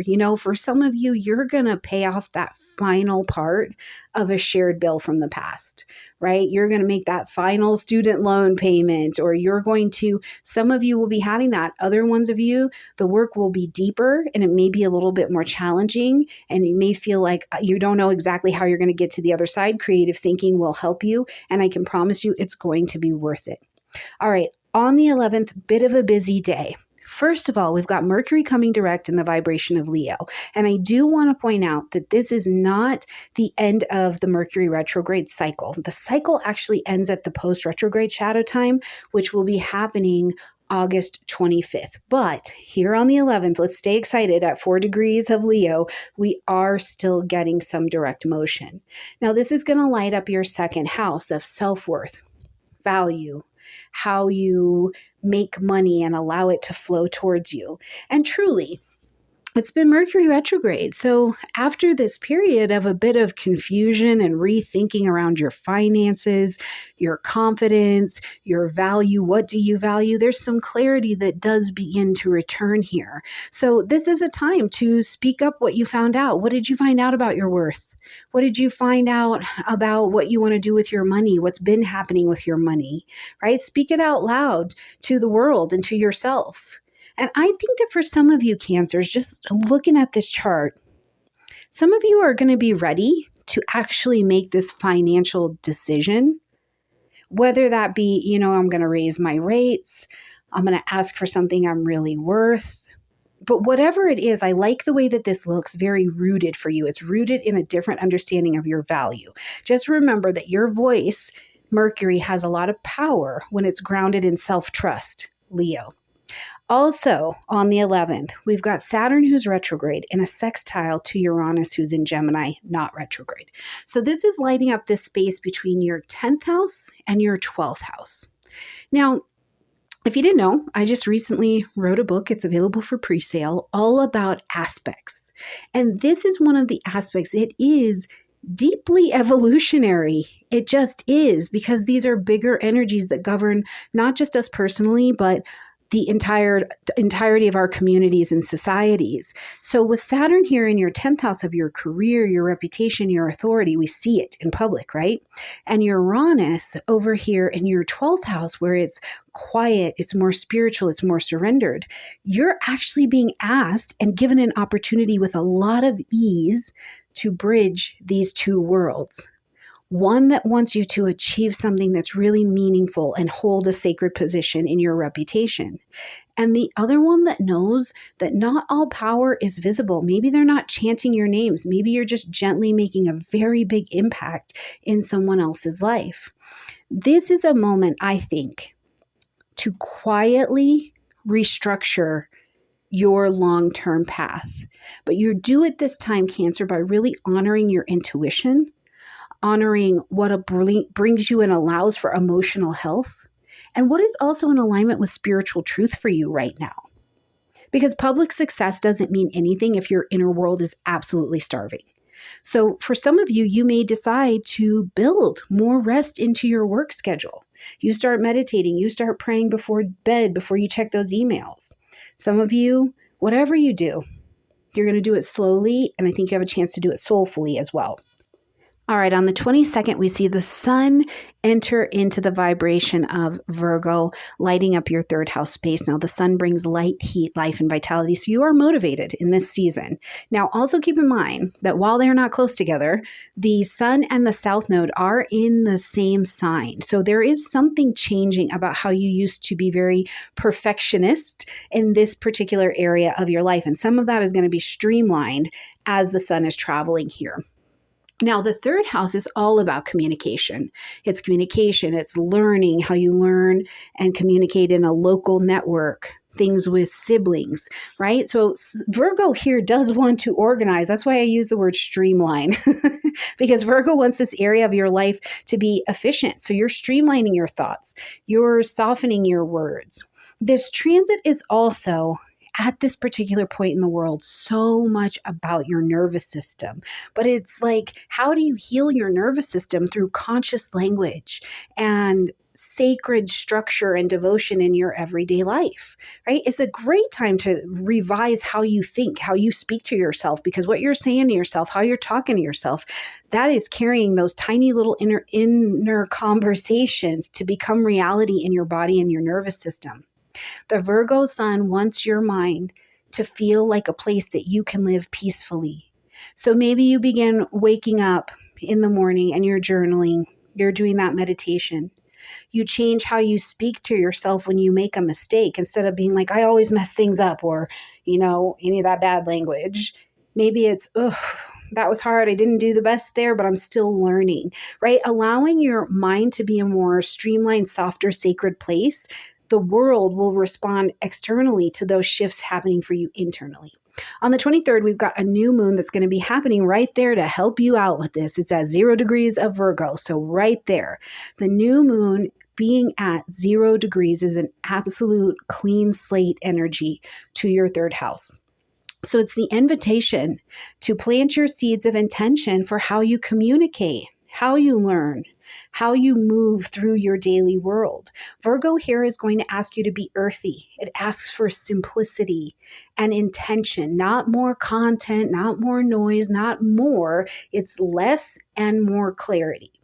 So this is a perfect lunation to begin something. Are you going to begin to study? Are you beginning a new routine? Especially some kind of study or routine that really supports your emotional and mental clarity, calms your nervous system. Even the smallest new habits that you're going to bring in will truly ripple outward in some really powerful ways. On the 25th, we've got Venus entering into the vibration of Leo, lighting up your second house space. Now, as Venus comes to this second house space, it's about gracing yourself with self-worth, with things in the material world, and with beauty. There's a magnetism and there's an emotional richness that comes with this particular transit. It's an invitation to Venus to receive Cancer. It's not just making money or gifts or the recognition or the affection or the softness or any of the Venusian words. It is letting yourself believe that you are worth receiving and being given to. You are worth being adorned in abundance. This is very different thinking, but it comes under the Venusian wings of being softer. It's a wonderful time to indulge in something beautiful, right? Like buy something that is a higher quality fabric or will have more long-term asset to your life. Not to impress other people, not so that your swag and your drip look good, but to remind you that you're worthy of pleasure. What you love is also sacred. Right? So maybe this looks a bit like you're buying yourself some flowers just because you want to. You want to see something beautiful when you wake up. You're investing in something for your body, a massage, skincare, very Venusian easy things that allow you to cherish you. The world often treats us the way that we treat ourselves first. So in this way, where and how are you treating yourself? What's your belief about Venus and receiving in your life right now? As we're going to close out the month Cancer on the 28th, we have Uranus again, who's direct in that vibration of Gemini, coming into a sextile with Neptune, who is retrograde. So we again have this 12th house, 10th house ease of conversation that is happening, and it's happening at 1 degree of Aries. Now, again, this is a little bit more of a mystical sextile that's happening with two of our professor planets. They set the agenda and the syllabus for what we are going to be learning. Now, Neptune being retrograde over here in this 10th house space connects you to your deepest spiritual currents that have to do with what you're doing in public. Right? In some public path, some public title or reputation that we call you, it's really being tied to some things that are happening in the undercurrents. And it's less about in the sextile where you have an opportunity and you are taking action. It's less about the immediate action. And it's more about pausing to receive the intuition and the vision of what you need to do next. And sometimes it comes through the channels of a dream, or a gentle sign comes your way, or sometimes you just have what they call a knowing, right? And then you're able to step into the action that's in alignment with that. For many of you, I think at a deeper level, you are reimagining what success looks like. And it's a real from the inside out perspective. The world is shifting out there. We are solidly in the digital revolution. We are solidly in a new world. So let yourself be surprised about how spiritual your ambitions may actually be. Maybe you have a dream of starting a healing business where it's been in your mind, it's been in your heart, and you realize that your leadership path actually involves holding space, not power. Right? If this makes sense. So I can't wait to see what the month has to offer for you. These transits for you do shift and change everything. Some of them are very subtle. And when we get to September, October, November, I think you're going to go, wow, this is how I worked with this transit, or this is how I struggled to work with this transit in order to come to the other side. And remember, you may not be acting on everything yet, but I think that August is the time where you do recognize these changes that are coming in. All right, my absolutely beautiful Cancerian friends, please share your August journey with me in the comment section down below. I love you, and I will see you in September. Absolutely beautiful Leo friends, and welcome to your horoscope for August of 2025, where Leo, this is your month to return to a really powerful, beautiful softness. It is birthday time. It is the time for you to be shining, and it's the version of you that shines because you're connected, not because you're performing. With both Mercury and Venus in your sign and the sun still warming us up, it's warming that pathway early in the month. August is really an invitation, I think, for you to reclaim your voice, your value, and your vision. But to do that, you must be willing to let go what no longer sees you very clearly. So let's jump into what the month has to offer. Now, first things first, Leos, if you do not already have your own astrology chart, I'm going to encourage you to get that because this is a general reading. You're only going to find general readings on YouTube or in any of the books. So you want to make sure where these transits are happening against your own chart because the best astrology is your astrology. All right. So right here on the 6th, we've got Mars entering into the vibration of Libra, and this lights up your third house space. So Mars moving into your third house of, first of all, communication, learning, networks, contracts, your local environment, your website, that book you're writing, things having to do with siblings. This is where you're going to start to see more emotion. And what it really is bringing our attention to is that your words are going to carry more force right now. But Mars in Libra is going to be this urge for you to act and be intentional with how you deliver your truth, how you're navigating these relational dynamics, right? You're not here to dominate the conversation, but to lead it like a Libra with grace. This is a time to advocate for yourself, clarifying a contract or an agreement, finally saying something you've been meaning to. But it's also about noticing where your tone or your speed needs more balance, right? Passion plus poise equals your sweet spot. So maybe you're finally speaking up in that group chat or that family text thread. You're asserting some kind of boundary without actually starting the war. Think about things like that. Now, on the 9th, we've got this full moon happening in Aquarius at 17 degrees, lighting up your 7th house space. Now, the full moon asks us to end something, acknowledge something, or to make an adjustment. And as it lands in your 7th house, this is the house of conscious, chosen one-on-one relationships and partnerships. So it is our cue here that we need to have a pivot. It's time to release some kind of outdated relational dynamic, especially ones where you've been dimming your light just to keep the peace.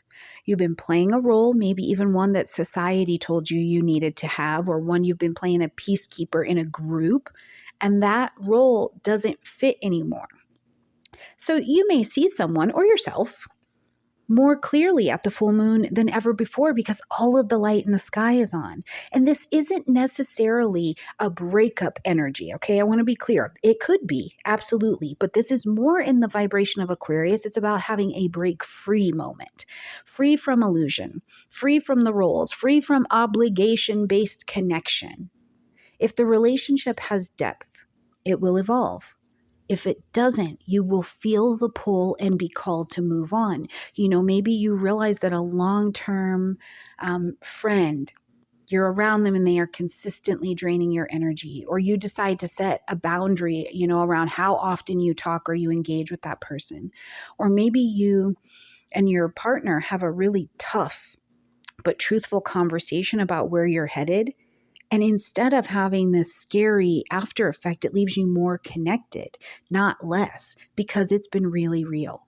On the 11th, bit of a busy day, so I would love for you to circle this on the calendar because energy will be moving. We've got Mercury coming direct in your sign in Leo at 4 degrees. So of course, this is lighting up your first house. Now, I want to be clear that this is not the end of the retrograde cycle for Mercury. That's actually not going to be done until we get to the post-retrograde shadow time, which will happen August 25th. But this is still a day for celebration because Mercury is coming back online and we're going to start to see some forward motion. And so one of the things it can mean is that your voice returns, but with more clarity, right? If you've been second guessing how you're going to present yourself, present something, how you speak, if other people will get you. Now, as the messenger comes back online, your message is sharpened. Your confidence has the opportunity to rise because there's clarity here. So this is a green light to share something and to share something publicly, declare something boldly. Come back to a version of you and your words that you really feel proud of. So don't be surprised if Mercury is coming direct and you feel like people are finally hearing you.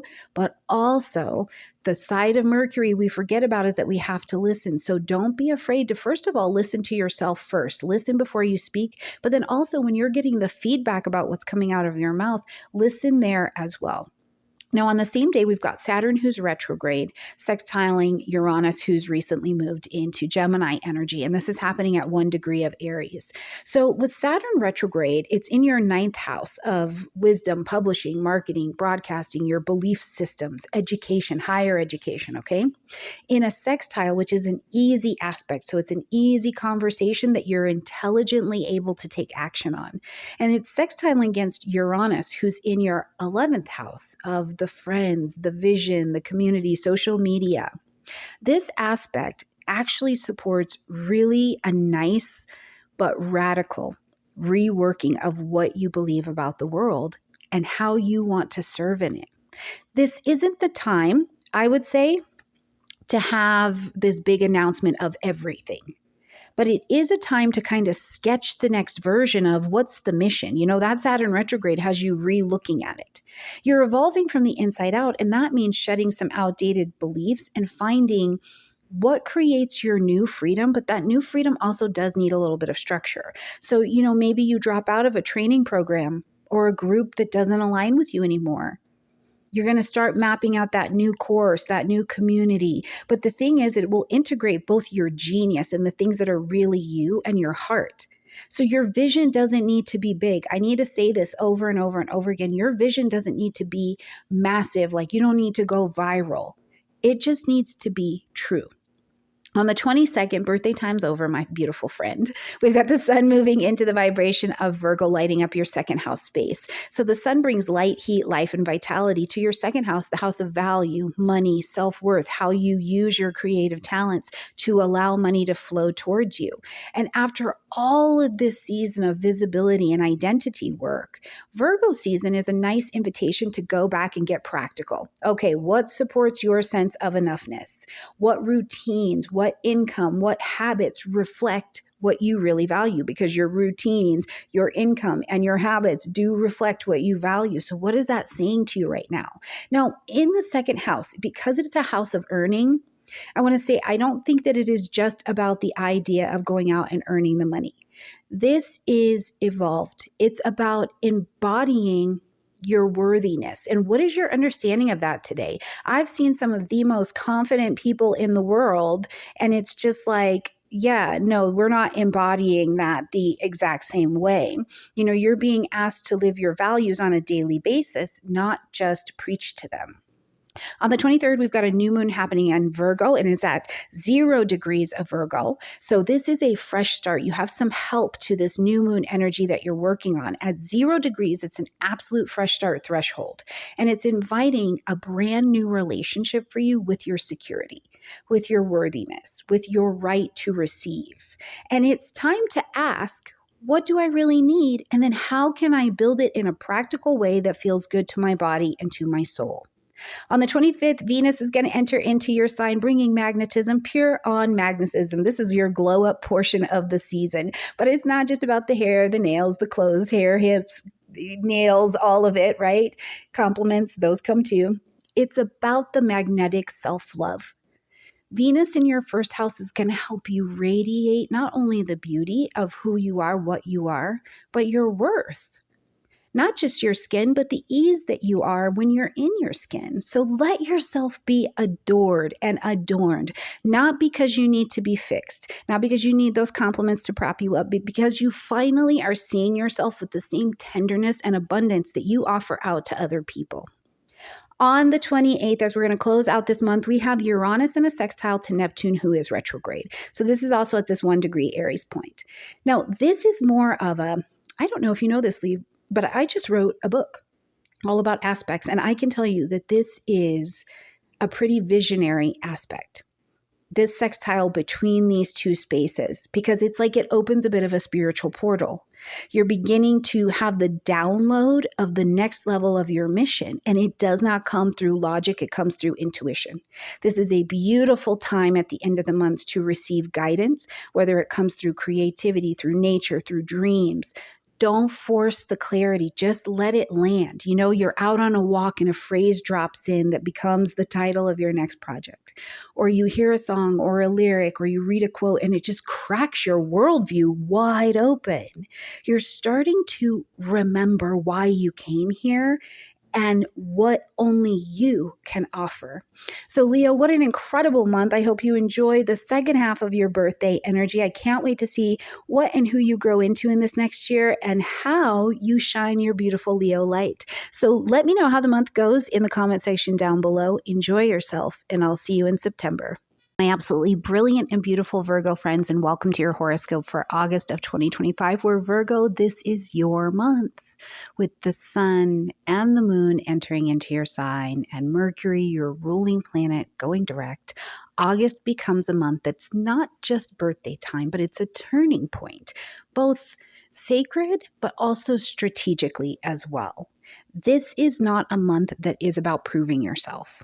This is about coming home to who you've become. With the South Node also traveling through your sign, you've been unbecoming a lot, much like looking at the statue of David. You know, the things that are being chipped away are really revealing who you've become.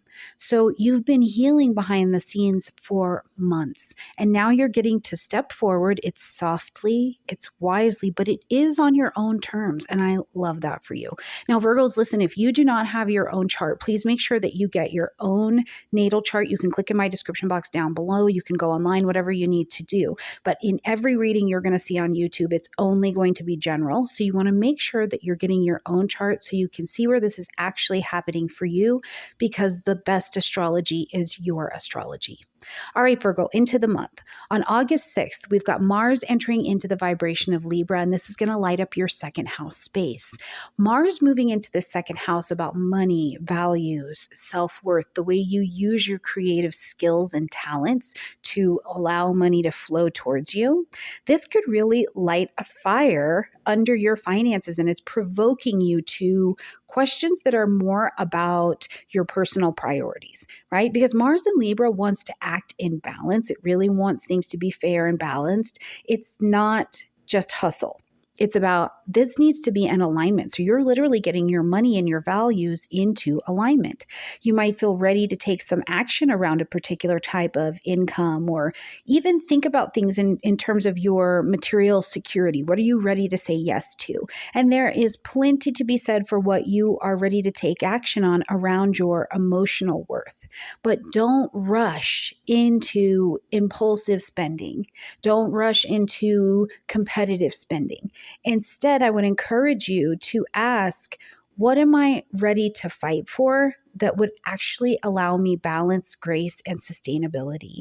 You know, for example, let's say you decide to raise your rates. You're a business, you decide to raise your rates. You're doing it from a place of calm conviction. You're not doing it from a place of pressure.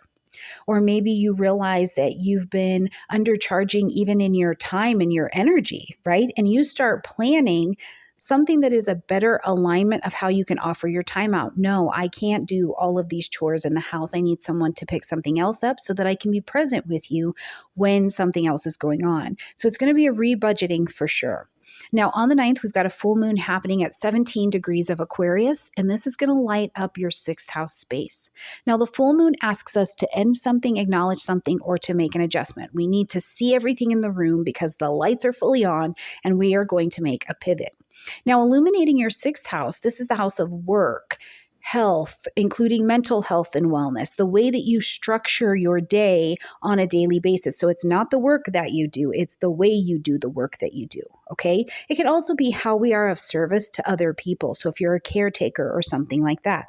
Now, something at this full moon about your habits, your job, your stress level, it's very clearly coming into focus. You know, if your routines have become too rigid or too chaotic, you know, very much so to the other side, I think that this lunation clears up that clutter a little bit so that you can go into restorative mode. You're restoring right relationship with your body, your time, your nervous system. And that is so important for you as a mercurial ruled mutable sign to really be tapped into your nervous system. And there's multiple retrogrades that are in the sky at play right now as well. So this lunation is really asking for release, not reaction, because you're clearing space for something that is so much more sustainable for you, okay? All right, when we get to the 11th, it is a bit of a busy day, so I would love for you to circle this on your calendar. First of all, Mercury, your ruling planet, is coming direct in the vibration of Leo. Now, I do want to say, although Mercury is coming direct at this time, it is not the end of the full retrograde cycle for Mercury. That doesn't end until August 25th.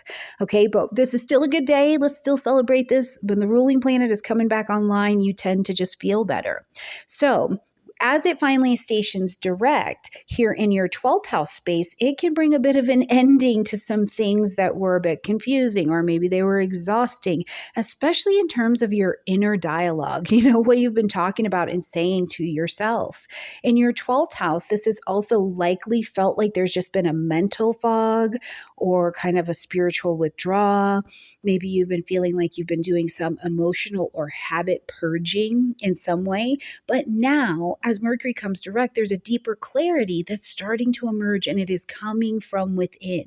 This is less about those external conversations and more about acknowledging the reconnection to your own soul voice, that intuition. So you may feel more grounded. You may feel more intuitive and more capable of articulating what seemed like quiet truths before, and you've been living them privately. And now it's like you woke up from a dream and it all makes sense. And you're like, oh, I need to do this. I need to have this experience. Certainly, I think one thing that you definitely come out of this post-retrograde shadow time with at the end of the month is the ability to give yourself permission to stop blaming yourself and take the rest that you need when you need it. Now, on the same day, we've got Saturn, who is retrograde in a sextile to Uranus, who is recently into fellow Mercurial-ruled energy of Gemini. Now, as we are seeing this sextile, first of all, it is powerful because it's one of our professor planets and one of our tutor planets. And if you're in my school, you know all about that. But they are in a conversation with each other where action and opportunity come together, right? So Saturn retrograde in your 8th house, Uranus direct over there in the 10th house. This is a suggestion or a signature that is, first of all, deeply transformative because it's a shift in how you share power and how you pursue purpose. Saturn is asking for this inner accountability, and it just started coming in really in that vibration of Aries, because this is at 1 degree of Aries. So you're being asked for a more courageous version of inner accountability. And Uranus, because of that, is bringing the outer reinvention. And together, as they align, they help your soul work with what is real life tangible in reality, right? So you may be thinking or rethinking at this point, Saturn's retrograde, what authority and success maybe even look like to you. You're discovering the next version of your career, of leadership, and what it will require. Maybe that it does require emotional bravery and spiritual integrity on your part that you just haven't been operating at before. So, if you're considering stepping down from a role because you've outgrown it and quietly you're starting to begin something behind the scenes, it's more aligned. Maybe you're taking on a mentor, maybe you're offering mentorship. This would be a great energy to take opportunity by the reins for sure. Now, the 22nd. Is birthday time. Happy solar return, Virgo. As the sun enters into your sign, bringing light, heat, life, and vitality, your energy, your visibility begin to rise. And after a month of deep internal work, this transit is a helper to help you reclaim your identity, reconnect with your body, reconnect with your radiance, reconnect with your voice. This is your personal new year. And it's an ideal time, Virgo, to reflect truly on who you've become, because the distance between the head and the heart and making that connection of really understanding how you've changed is a big deal. And from that position, just taking a minute to be sacred in that acknowledgement will also help you stand in how you want to be seen, what stories you're ready to stop telling yourself and carrying with you because they are not relevant anymore, and the stories you're ready to tell now. Now it's birthday time, the sun's in your sign, so maybe it's time to update that wardrobe to reflect who you are now. right? You walk into a room differently, not because you're trying harder, but because you're done hiding. Maybe you start a new ritual or a new daily routine that has a different kind of intention that allows you to say, I trust myself even before the day has begun. On the 23rd, we've got some support. You get your birthday gift. You get the new moon happening in Virgo, and this one is smashing because it is at 0 degrees of your sign. So this marks a total energetic reset, a clean slate to work from. You get to rewrite the narrative of who you are, what you want, how you want to move through the world. But this time, you're building not just from ambition, it is in alignment. So to be clear, this isn't a pressure-filled new you, right? It's still a gentle reminder that growth is always allowed and the most perfect thing in the world is your imperfection. And you can start your life, you can start your day, you can start your moment again beautifully at any time. So if this is the time for you to begin that new health or spiritual practice, do it. But it's not about fixing yourself. It's about wholeness.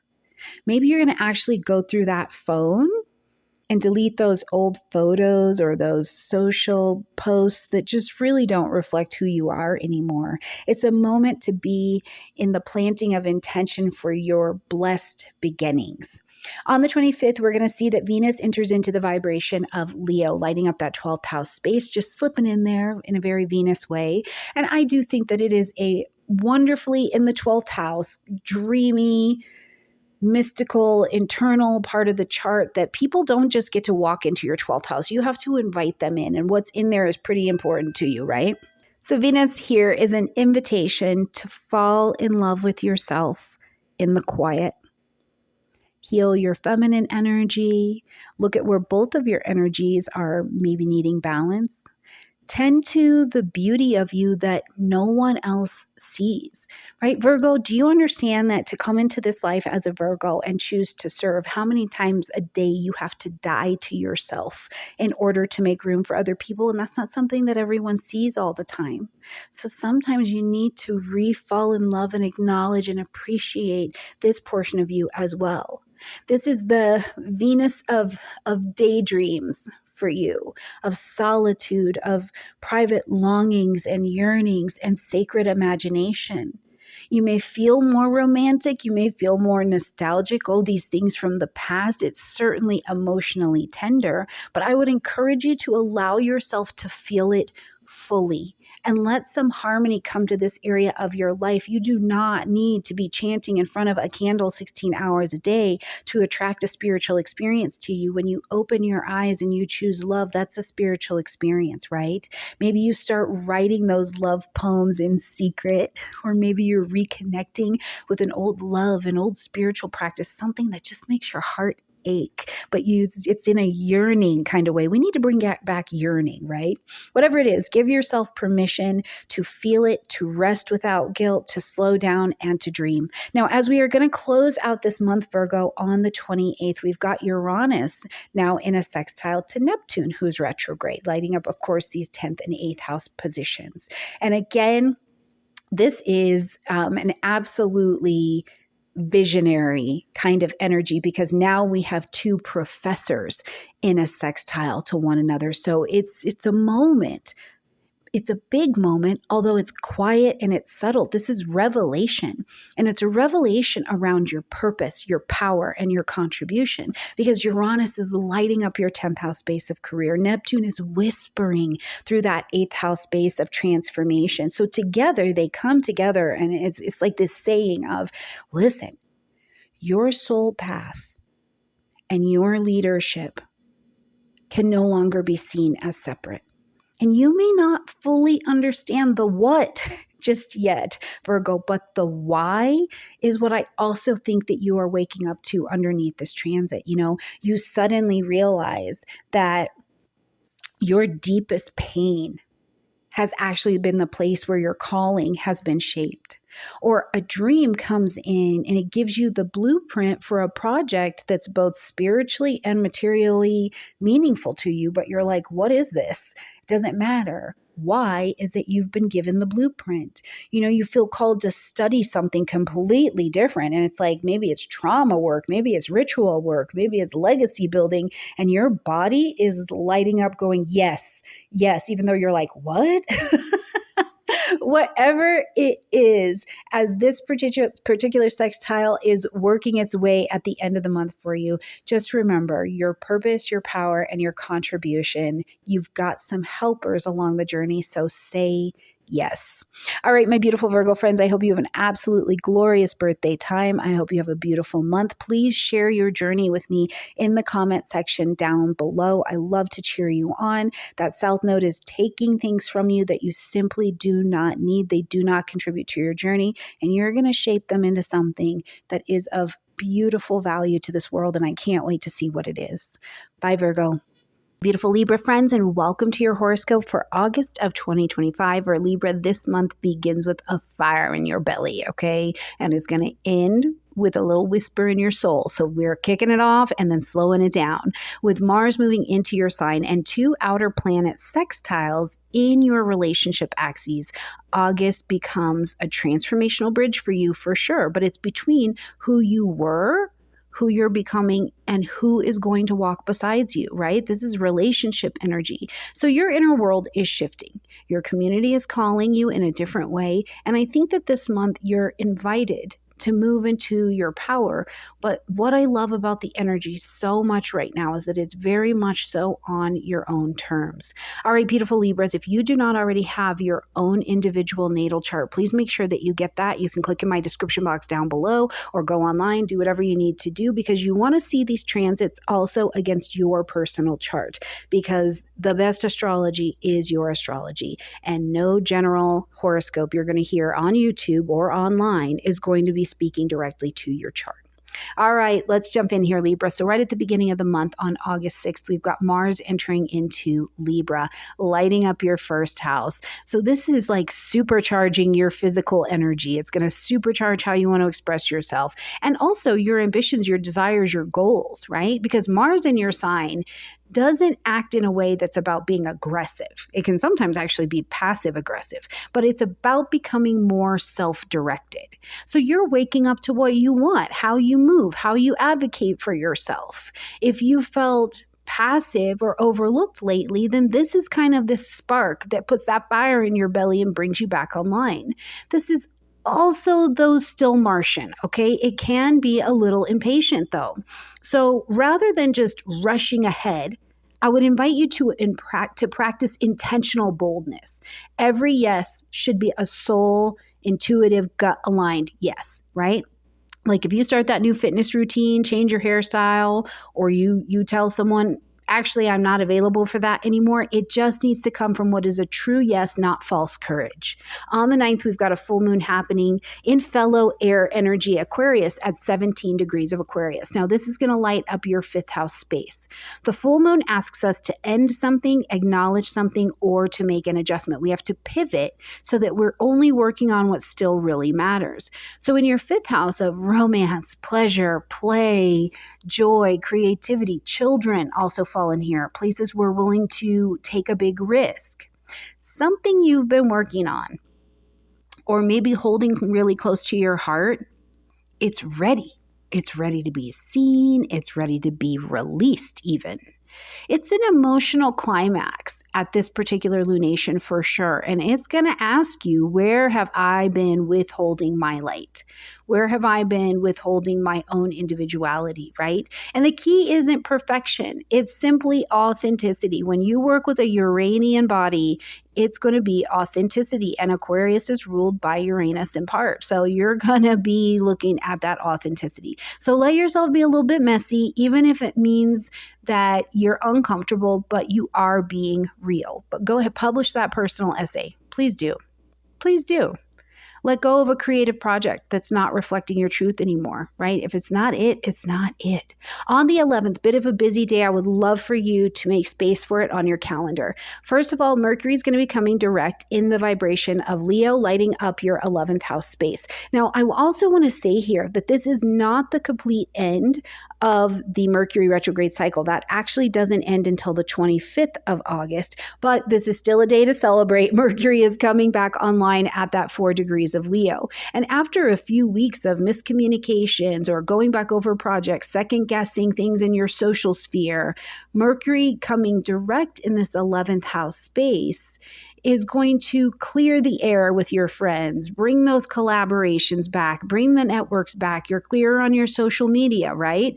So if you've been confused about even your tribe, where do I belong? Or not maybe where do I belong, but what's the role I actually play in the group here? I think that Mercury direct now, some answers begin to emerge. And your voice carries power when you have the clarity that I think the Mercury direct can bring to you, right? You have a voice that will be welcome in this world. That's all I can tell you. So if you need to reconnect with a friend after there's been a little tension, or your community gives you some feedback on a project or something like that, it'll actually help you realize that you're like, wow, I do belong here. Even if the feedback feels a little bit critical, you'll be like, I am speaking with and to the right people, and I have been all along, because they are actually going to help me grow. They want my good over here. Now, also on the 11th, we've got Saturn, who's retrograde, in a sextile to Uranus, who is just recently into the other air energy of Gemini.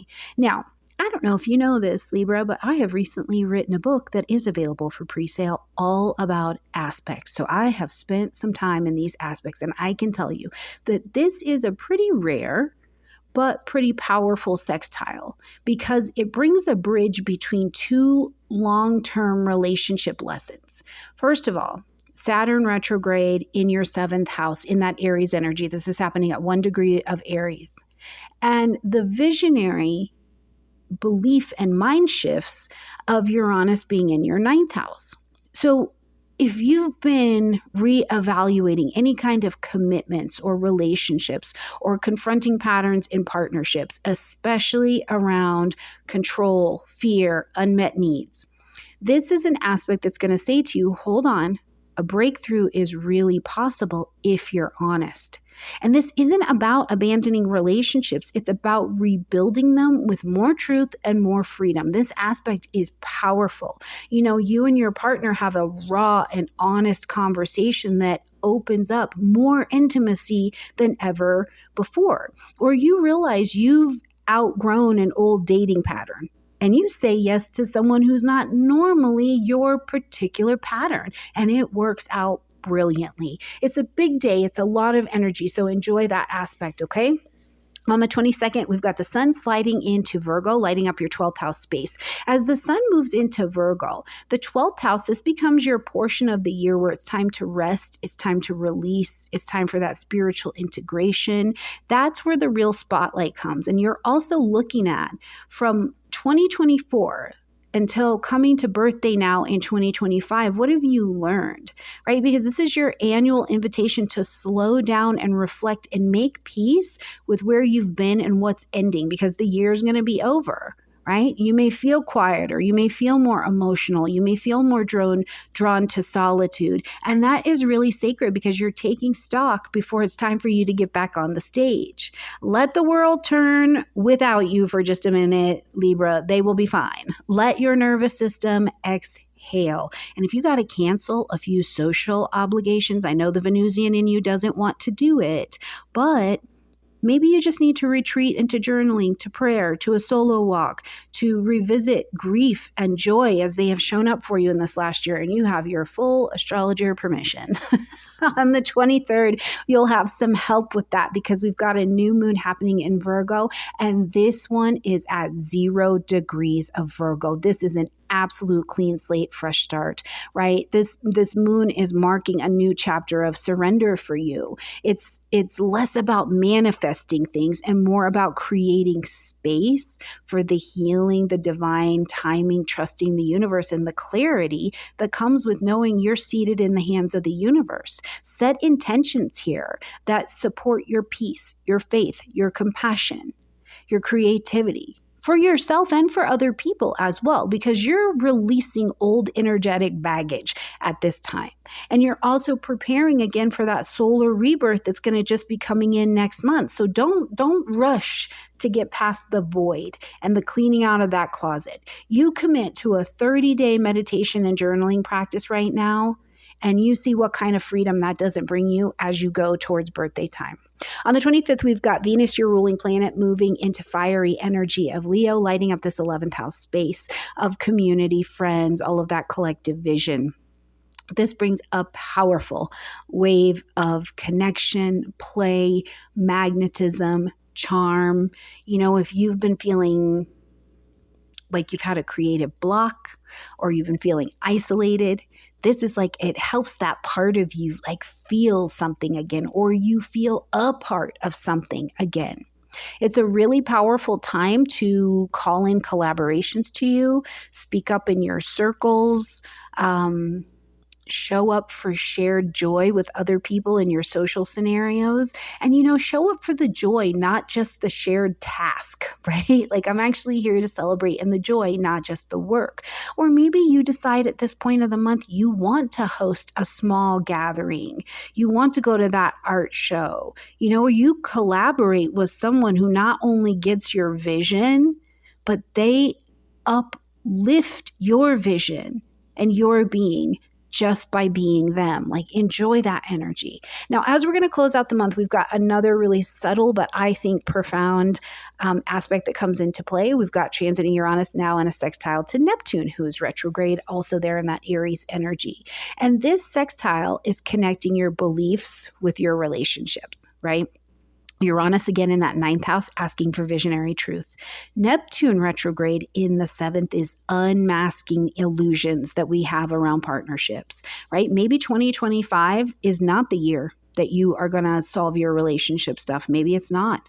But also, as these two come together, this aspect says you can be free and connected and enjoy at the same time. This might not be the moment with this transit at the end of the month where you feel the power that you can act on something, but it could also be moments of clarity or unmasking that you remember forever, right? Impactful. Because these are two professor planets working together. These are the ones that shape the syllabus for not only the outside world, but where you actually fit into the generational story as well. So maybe you realize that your deepest relationships are not just people blowing in and out, but those are your greatest teachers. You and your beloved may dream the same dream. And then you have a synchronicity that changes your perspective. It's going to be really interesting to see what this really subtle but useful opportunity brings into the end of the month for you and as you step into September. All right, my absolutely brilliant and beautiful Libra friends, I hope you have a gorgeous month. I hope that you use the eclipse energy that this month has to offer you to your greatest good, and you allow it to shift you where you need to be shifted. You allow it to open you up to the brand new experiences that are absolutely available to you. All right, Libra, share your month with me in the description box down below. I love you, and I'll see you next month. My beautiful Scorpio friends, and welcome to your horoscope for August of 2025, where Scorpio this August, I think, is not about keeping up any kind of appearances. It's about making peace with what is ending while having this courage to realign with the bigger future that you actually feel coming. Now we've got Mars shifting into this Libra energy and moving into a space that's behind the scenes for you. There's an eclipse happening in your social sector. We've got a really nice set of conversation that's going to be happening between your 6th and 8th house alignments as well. So Scorpio, the breakthroughs this month are quiet, but I think that they are quite big because you're clearing energetic debris, right? There's some karmic cycles that are definitely closing, and you're watching your long-term legacy start to emerge. And you can see where effort and work and belief that you have put in is actually paying off. Now, Scorpios, if you do not have your own personal natal chart, please click in my description down below. Go get one free online, whatever you need to do. Because no matter which horoscope you are listening to on YouTube in a book, unless it is done specifically with your chart, it's going to be a general reading. And I want you to have your chart so you can see where these things are happening for you, because the best astrology is your astrology. All right, Scorpio, let's jump into August, because I don't think that it's a light month for you. And honestly, I don't know that you would necessarily want it any other way. You know, you're pretty good at getting your hand inside of some of these energetic contracts and bringing them to kind of psychic recalibration. Now, at the beginning of the month on the 6th, we've got Mars shifting into the vibration of Libra, and this is going to light up your 12th house space. Mars coming into the 12th house initiates a quieter cycle, because the energy is moving inwards. That fire of Mars that you usually direct towards outward action now becomes this like crucible for healing. You pull it in. You pull it into the 12th house, where nobody gets to just come and go from the 12th house. You have to invite them in, right? Now, frustration can be a symptom of the simmering Mars in the 12th house space, and it's simmering there just below the surface. But what's really coming up is showing you what's unresolved. Your dreams are to be paid attention to this particular time, okay? And you may be dreaming a lot. You may actually find yourself being like, I think Astronomy was super traveling or super working, right? But whatever it is, you're in between the worlds right now. And there's a richness to it, because the shadow sides of you are begging to be integrated right now. So it is a time over this transit to confront how you've been using your energy, what behavior patterns or beliefs you've had that have not been the most useful to you, right? Where have you been complicit in your own energetic depletion? And this is the space that I think you can kind of make an amends even to yourself, to protect that energy, to cherish it, and to give yourself very needed rest. So if you find yourself stepping back from the public eye, really to address the symptom of exhaustion, or finally admitting, I'm not feeling okay, or this doesn't feel okay to me, I think this is a great energy for that. Now, on the 9th, we're going to have a full moon happening at 17 degrees of Aquarius, and this will be lighting up your 4th house space. Now, the full moon is going to ask you to end something, acknowledge something, or to make an adjustment. We need to pivot so that we are on the road with what's actually important, and we let the other things come to a close. But the full moon in the 4th house of roots, home, family, real estate, property, your emotional insides, this lunation is giving us a signal that there's some emotional closure. There's some family truths. There's some ancestral trauma or karmic ties that are coming up. Anything kept in kind of the psychic basement, especially with Mars traveling through that 12th house, I think is coming to the surface for some clearing. So for some, this is a release around a physical home or a physical family member. So that is very true. It can absolutely look like that.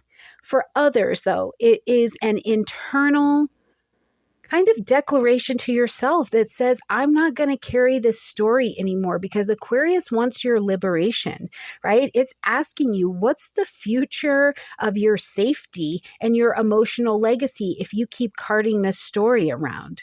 So you'll get an opportunity to hopefully over the next 4 weeks bring that to a close. Now, on the 11th, bit of a busy day. We've got Mercury coming direct in the vibration of Leo at 4 degrees. And I do want to say here that this is not the entirety of the Mercury retrograde cycle. It actually leaves post-retrograde shadow time August 25th. But this is still a great day. We're still getting some forward motion. But after this period during the Mercury retrograde, where there could have been some unclear communication, some career or reputation confusion on your part, Mercury is coming direct here in this 10th house. So in public, you are really claiming your voice. You're claiming your presence. You're claiming your reputation. So if you feel like in some way you've been misunderstood, misrepresented maybe in some way, if you've been holding back on something, this is your time to step up and really speak from your heart, speak from that soul place. You have to take a risk with something that you're going to be expressing as Mercury comes direct. But I think that the Leo energy reminds you that power doesn't have to roar. It can glow and it can radiate and it can come to people's ears with clarity. So I hope that's like stirring a little something for you. Now, on the same day, we're going to have Saturn, who's transiting through Aries in retrograde right now, and a sextile to Uranus, who's in Gemini. Now, this is going to light up the conversation between your 6th house and your 8th house. And I don't know if you know this, Scorpio, but I just finished, after 2 years, writing a book of all of the aspect combinations possible. And I will tell you that I think that this is a really special aspect because, one, it's between a professor planet and a tutor planet, which if you're in my school, you know what that means. But it means that these are two big energies and they pierce straight through the surface with an opportunity for you to make some change. Saturn is retrograding here in your 8th house. This is about, in your 6th house. And this is about really inspecting your daily routines.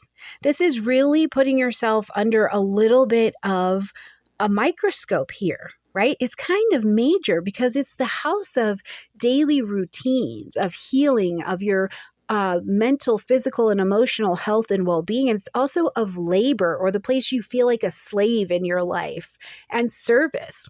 So here, you're being asked to get deadly honest about how you treat your mind-body connection, how you treat your time, how you treat your service. Are you still working like you have something to prove, or you are paying off a debt that maybe isn't even real? Have daily habits for you become sacrificial instead of a beautiful daily sacrifice that is sacred to you? These are some big questions that Saturn is going to be having you look back and see the stories that are being told around that. Meanwhile, Uranus over here in Gemini, not anywhere near retrograde, in your 8th house, is kind of throwing lightning bolts. But they're lightning bolts of insight. And they're insight into your shadow contracts, your karmic contracts. It's saying, what if your productivity obsession is really about trauma in a disguise? What if it's fear dressed up in drag, right? So this is going to be a chance with this sextile where you get the opportunity to take action to bring some relief here, or to have a realization. You realize that burnout has been being masked as grief. And so maybe you start some acupuncture, or you adjust your work situation. You're seeing how you've had this chronic illness that keeps flaring up, but it's actually tied to an old energetic karmic bind. So I'll be interested to see. I hope you share with me in the comment section down below what is revealed to you. Shifts on the 22nd into the vibration of Virgo, lighting up that 11th house space. Your attention is going to shift more towards the people that you're building with, your collaborators, your community. What is this long-term vision? And of course, all things in the social sphere, including online. And it's more like this is the part of the season in a very steady, practical way. You're transitioning things out, right? You're going, okay, I'm tidying up my network. I'm focusing more on intentional goals that really support where you want to go next. You're unfollowing 100 accounts because they no longer align with your healing path, or you're going to join a group where you finally feel seen and celebrated, and you feel like, yes, this is in alignment for me. Now, this can include online learning as well. Now, to support you, just on the 23rd, we're going to have a new moon happening at 0 degrees of Virgo. And this is a amazing new moon because it's right at 0 degrees of Virgo. So it is a clean slate in your social world or in your long-term goals. But instead of having this like faded disruption like we experience when we're in eclipse time, this is more like your invitation to plant your seeds really intentionally, because Virgo is saying here, okay, Scorpio, let's organize our dreams, right? Let's choose who walks with us and build the future that works in real life, not just in theory. So here at this new moon, I would encourage you to plant your seeds of intention. Maybe you start that that healing online support group, and it feels grounded, right? It's grounded in truth. It's going to take your health or your organization or make you feel put together in some way to the next level. Maybe you're the one starting some kind of healing collective yourself. Maybe you set a goal to say, okay, I've got this digital course that I've had for a while and I need to go ahead and complete it. And when you complete it, it expands your capacity to be of service, very Virgo, to other people. So it's a brilliant new moon. It's at 0 degrees, so you have nothing short of an absolute fresh start. On the 25th, we're going to see that Venus enters into the vibration of Leo, now also lighting up your 10th house space. And I love this because in public, in your reputation, and where we see you do you, your radiance is returning. Venus in your 10th house is attracting. It's pure magnetism for your career, for where you'd like to have recognition, for joy in being seen, for being who you truly are, doing something that serves the greater world. So, let your visibility be really heart-centered. And allow it to be really regal as long as it is not performative. All right, as we get to the end of the month on the 28th, we've got Uranus and yet another beautiful conversation, but this time with Neptune, who's retrograde in Aries as well. So it's a beautifully strange but wonderful healing moment. Uranus there in that 8th house is helping you deprogram deep karmic ancestral patterns around power, sexuality, money. This is your terrain. You do know how to work with those energies. And Neptune in retrograde right now in that 6th house is saying you're giving too much of yourself to things that are an illusion of being useful. Now, integrate your soul gifts, but in a more grounded way, right? Because this sextile is going to ask, what sacred energy exchange can you make real as that illusion is stripped away? Maybe you're going to, you pivot your healing business and you start to include energy work, or your consultations become more intuitive. Or maybe you have this massive realization. It's subtle, but it's massive. And you stop over-delivering at work. You restructure your schedule to include actual rest, actual romance, actual ritual that makes your cup feel wonderfully full. All right, Scorpio, this month cracks open some hidden deals that you've made with suffering. And I think that Saturn and Neptune here, let them be the potent time for release, especially about guilt-driven productivity. And go ahead and reclaim a little bit of your energetic sovereignty. I hope you'll share your journey with me and how it's unfolding in the comment section down below. I love you, Scorpios, and I will see you next month. Beautiful Sagittarius friends, and welcome to your horoscope for August of 2025, where Sagittarius, August is here to light up your connections and to light up your career path for sure, but it's doing that while calling you back to your own creative fire. And I love this for you this month. It's like some energy gets moving quite a bit, but you're being reminded that your dreams need people. You need your allies, your collaborators, your friends, your beloveds. You need them to grow. With Uranus and Neptune weaving the spaces between your 7th and your 5th house spaces, love, joy, partnership, they're all such big catalysts for change this month. I just want to remind you too, Sagittarius, and speak this life into you, that your voice matters. The way that you lead in the very Sagittarius beautiful way, it matters. And so does your heart being safe and secure in all of this. Okay, beautiful Sagittarius friends, if you do not already have your own personal natal chart, please make sure that you either click in the description box down below and come get one from me, or you go online and get one for free. Because no matter what you're listening to online or you're reading in the books, you're always going to get a general horoscope. And I want you to have the best astrology, and the best astrology is your astrology, okay? All right, Sag, into your general month. So right here on the 6th, we've got Mars entering into the vibration of Libra, lighting up your 11th house space. Now, Mars is action and energy. So as it moves into your 11th house, which is friends, groupings, organizations, community things, the future vision that you have for yourself. But it's also social media, okay? As Mars moves here, you are ready to step forward and you're leading with a lot more clarity. There's something about you that is just like you're ready to step into this leadership position. But here, used correctly, Mars isn't about domination. You're not needing to go in and like prove who you are. It's simply about purposeful action in service to the collective. So if you've been holding back from joining a new community or stepping into some kind of leadership role, this is a really nice kind of cosmic push to help you in that direction. Moreover, Mars in Libra also reminds you to maintain harmony, but don't bulldoze people with enthusiasm either, or don't bulldoze them with impatience. That's not going to do the trick either. You know, you might volunteer to organize a group event, or you're taking charge of some kind of collaborative product. And you're being very, very creative and you want to get to the mission, but just remember you're all going together, okay?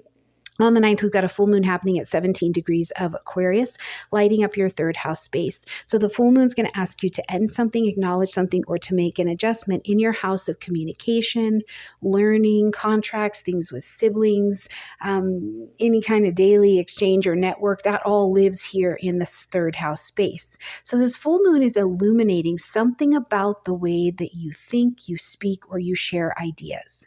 Perhaps there's a conversation or a contract that's reaching a turning point for you, you know, or you're ready to release some kind of outdated story that you've been telling about yourself or you've been telling about your life in some way. Aquarius wants you to own your voice and to let go of the narratives that are not really yours anymore. You might realize that you've been holding on to a friendship just because of old history, not because it's actually nurturing you. Or maybe there's a family conversation and you're finally speaking up and speaking your truth into it, but it's more authentic. You know, you're clear about a vision that you have for yourself. On the 11th, Sagittarius, it is a busy day, so I would love for you to mark it on your calendars. First things first, Mercury is coming direct at 4 degrees of Leo. Now, this is not the end of the Mercury retrograde cycle. It's actually not done until August 25th, where we see Mercury get it out of its post-retrograde shadow time. But it's still a good day. We're still going to celebrate this because it means Mercury's coming a bit online in your 9th house of publishing, marketing, broadcasting, international travel, higher education. So as Mercury comes direct here, your big picture thinking, your expansion, and a lot of wisdom are coming back online. So if you've been wrestling with any kind of confusion, this last, especially going through the end of July, or you've been wrestling with travel plans, education, some kind of personal belief that you have, there's a lot of clarity that is just coming in. But what it has done for you during the Mercury retrograde, I think, is give you a very big shift in your worldview. You know, and it's time now to share what you've learned. What has this new perspective taught you? Bring your wisdom, and you're going to be sharing it like a Leo, like confidently. You know, you're a fire sign, so is Leo. So maybe you're going to finalize those plans for your move back to school or to a certification class that you're going to be taking, or some kind of educational role. Perhaps there's a big trip, or you want to rewrite your philosophy on something big. It's really a nice breath of fresh air. On the same day, we've got Saturn, who's retrograde in the vibration of Aries, and a sextile to Uranus, who's just recently moved into Gemini, lighting up the space between your 5th house and your 7th house. Now, I don't know if you know this, Sagittarius, but I just spent the last 2 years writing a very big aspect book. And I will tell you that this aspect is subtle, but it is a big one for love, for creativity, and for relationships for you. It's just such a lovely opportunity because it's a sextile. It's giving you a space this month to take things to a next level. Saturn retrograde in your 5th house is asking you to, first of all, re-examine yourself as a child, right? Or your child. It could be you and your inner child, or a child. It's asking you to re-examine your patterns with that child in that inner channel, and you're going to do it like Saturn is there, right? Very honestly, you're going to relook at any kind of creative or romantic beliefs that you have. Are you building connections in your life that really honor your joy, or are you repeating something, Sagittarius, because it's an old habit? Now, Uranus is over in your 7th house of partnerships. So this brings a lot of electricity into your conscious chosen one-on-one relationships, but it can also bring breakthroughs in how you connect with other people, right? Because it's a sextile that really says that relationships and creative projects that grow, but have that Saturnian feature, which is structure, and the Uranian feature, which is freedom, those are the ones that are going to thrive. The rest, it's time to release them. So if you have that relationship that's ready to evolve into something deeper, but with honest boundaries, and that does not have to be a romantic relationship. It's simply time where you realize you got to stop chasing and stop trying to fix unavailable people, unavailable by any means, okay? Addiction, emotional unavailability, any of those kinds of things. On the 22nd, we've got the sun shifting into fellow mutable energy, that's Virgo, lighting up your 10th house space. Now, as the sun shifts to the top of your chart, it brings in light, heat, life, and vitality. The 10th house is the house of your career, your public reputation, your public recognition. It's also the name, like we call you this in public right now. So whatever that title is, do we call you a student? Do we call you a teacher? Do we call you Mr.? Do we call you Mrs.? What is the name that precedes you coming into a room? Well, this is the month to get serious about your long-term plans, about your reputation, about how you want to show up in the world. What's the legacy that you want to leave in the world? Because it's not just about climbing the ladder. It's not like, oh, yay, I'm another year older. It's not about that. The sun shifting into this area, like it does every year, is about building something that is meaningful and it is sustainable here. So if you're going to sit down and you're going to map out your next 6-month education or career plan, or you're going to polish up that website, that resume, get ready to put yourself out there, you're getting a mentor, any of these things spark brilliant new opportunities to develop. Now, you'll also have some help because we're going to have a new moon happening at 0 degrees of Virgo. Wow. This new moon is your career reset moment. At 0 degrees, fresh starting out, it's an invitation to not only plant your seeds of intention, but you get to start fresh with your public path, whatever this is, or your reputation path, right? So if you've been considering a pivot of some variety, or you've been like, I need to make my work feel more aligned with the current values that I have, this is your cue. Plant those really powerful but grounded intentions, because this is the space where you launch that new service, you apply for a promotion, you go to the next grade in school, you begin building a long-term project that you wanted to work on. You sit down and you create a very focused, organized set of professional goals for yourself to tackle over the next 30 days. Whatever it is, let Virgo be in support of this energy. On the 25th, we've got Venus moving into the vibration of Leo, of course, lighting up that 9th house space. So Venus moving here is bringing pleasure and creativity. It's play, there's harmony, there's a heart opening that's coming to the way you're expanding out into the world. It's like you're truly available to enjoy your next adventures. You may also, for some of you too, genuinely be paying for education or paying for a trip that you're going on to teach or to learn something. Either way, Venus is bringing a lot of harmony into this space, and it's an excellent time to explore a creative class. Plan that romantic getaway. Maybe you're going to do some kind of new spiritual practice or routine, that really sets your heart on fire. Maybe this is the time where you spend this transit falling in love with something that makes you feel wide open to life, whether that's a person or a philosophy or a different idea of how your life can be. As we're going to close the month, Sagittarius, we've got Uranus, of course, still in Gemini there, lighting up that 7th house space in a sextile to now Neptune, who's also retrograde in Aries. This is a soft opportunity, but it's a pretty potent transit. It is. It's subtle, but it's powerful because it links your relationships with your creative and your romantic life, right? Again, Uranus wants that freedom and it wants authenticity in your partnerships. And Neptune retrograde in your fifth, it's calling for spiritual depth. It's calling for emotional honesty in love and in what brings you joy. So together, this sextile opens up the door for you to ask the question, what if love and creativity were more about freedom and connection, not just stress and fear, right? Maybe you and your partner are deciding to explore some kind of new dynamic that allows both of you to grow. Or you meet someone who just like, they just open your eyes. They open this artistry in you. Maybe there's even something really creative pouring out of you. Or again, for your children, you're realizing that they have talent that could be deeply fulfilling for them, and you're able to help them usher it out.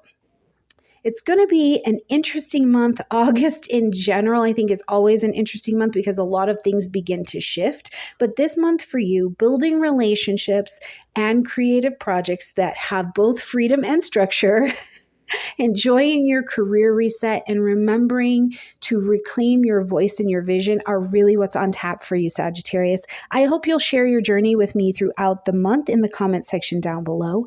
I love you a ton, and I look forward to seeing you in September.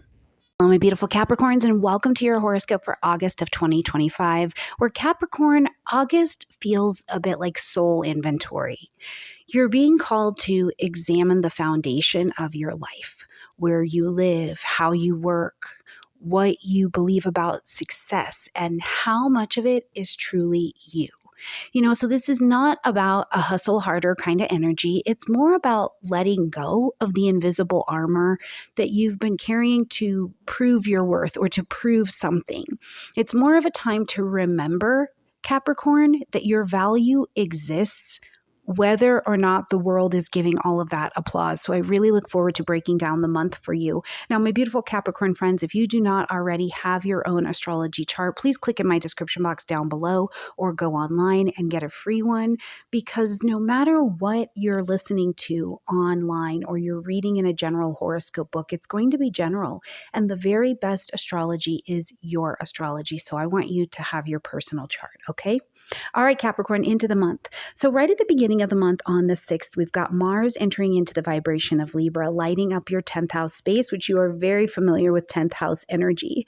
But as Mars steps into this career and public reputation zone, it's also going to spotlight for you, Capricorn, where you do have some drive, where you have that ambition, where you're visible. We see you doing something. We see your reputation, or we know it before you walk in the room. And Mars in this particular position, I think, can feel really empowering, but it can also feel a bit pressurized, right? So you may feel like everybody's watching. Everybody's waiting for me to deliver, whether it's because the title we call you in public is mother, grandmother, CEO, whatever it is we call you, you're like, I need to deliver.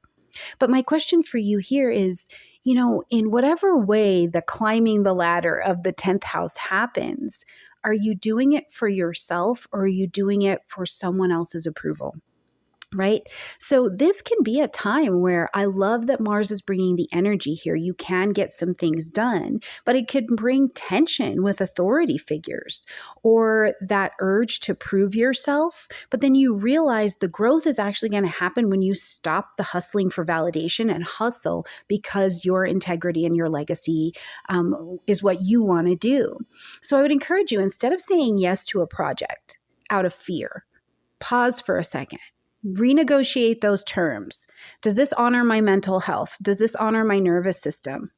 Or decide to leave an outdated role. If you don't belong in that role anymore, you may really be going, I'm not doing this anymore. But instead, you may also be using that Martian energy to start something that feels closer to your heart, even if it kind of scares you a little bit. On the 9th, we've got a full moon happening at 17 degrees of Aquarius, lighting up your 2nd house space. Now, the full moon asks us to end something, acknowledge something, or to make an adjustment. So this full moon is going to illuminate your relationship with your self-worth, your money, your possessions, your budget, the way that you make money and allow it to flow to you, right?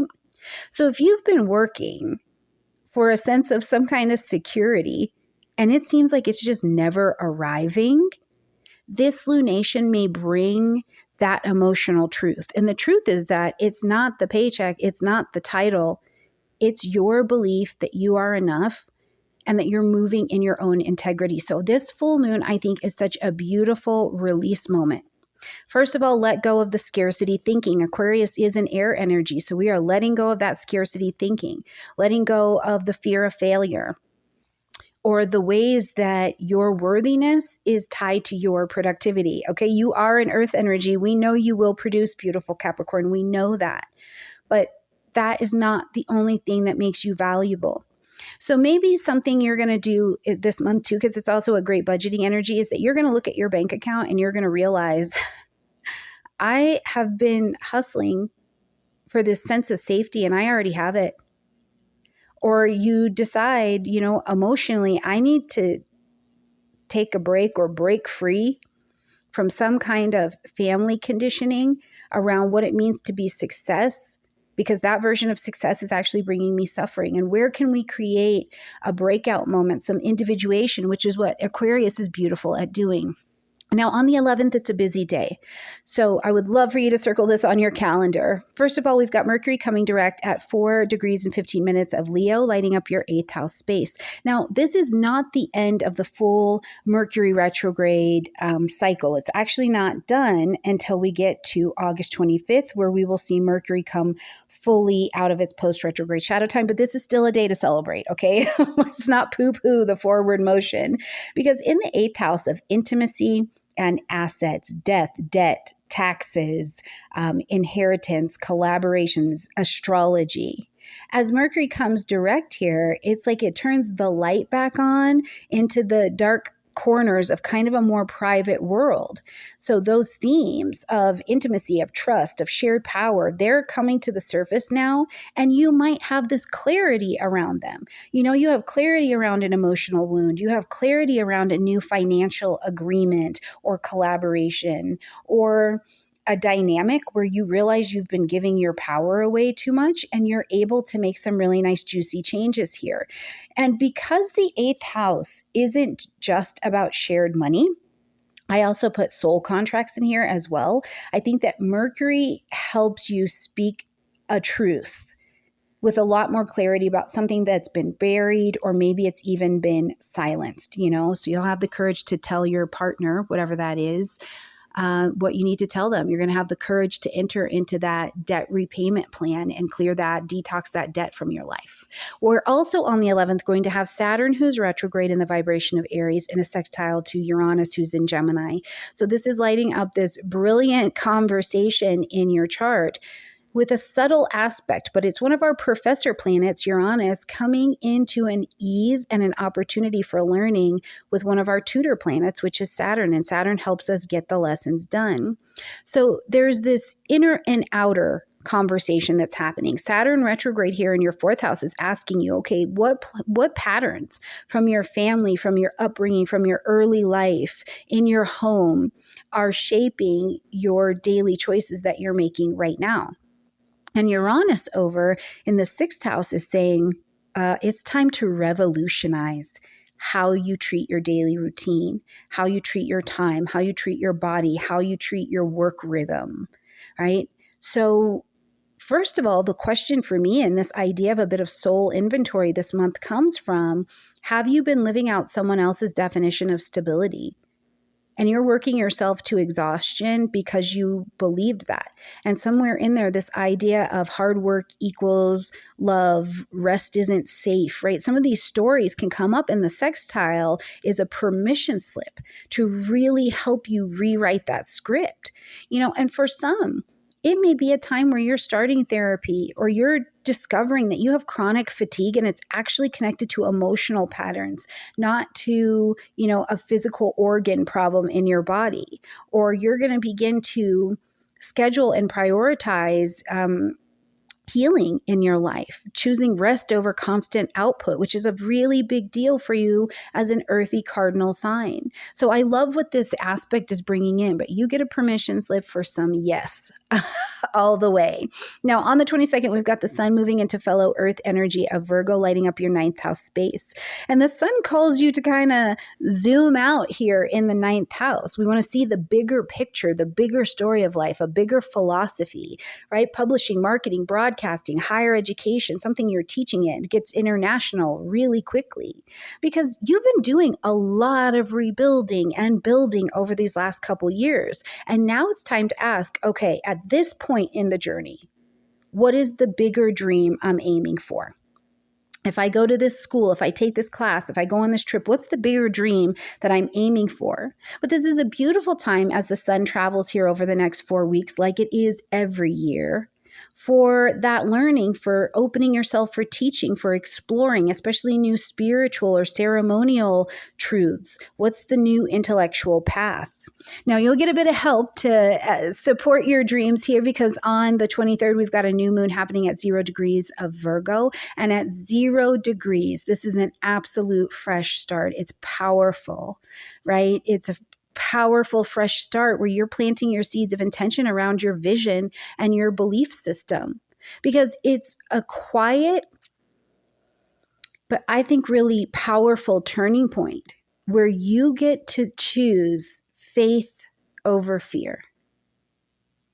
What do you want your next adventure to look like internally and externally, right?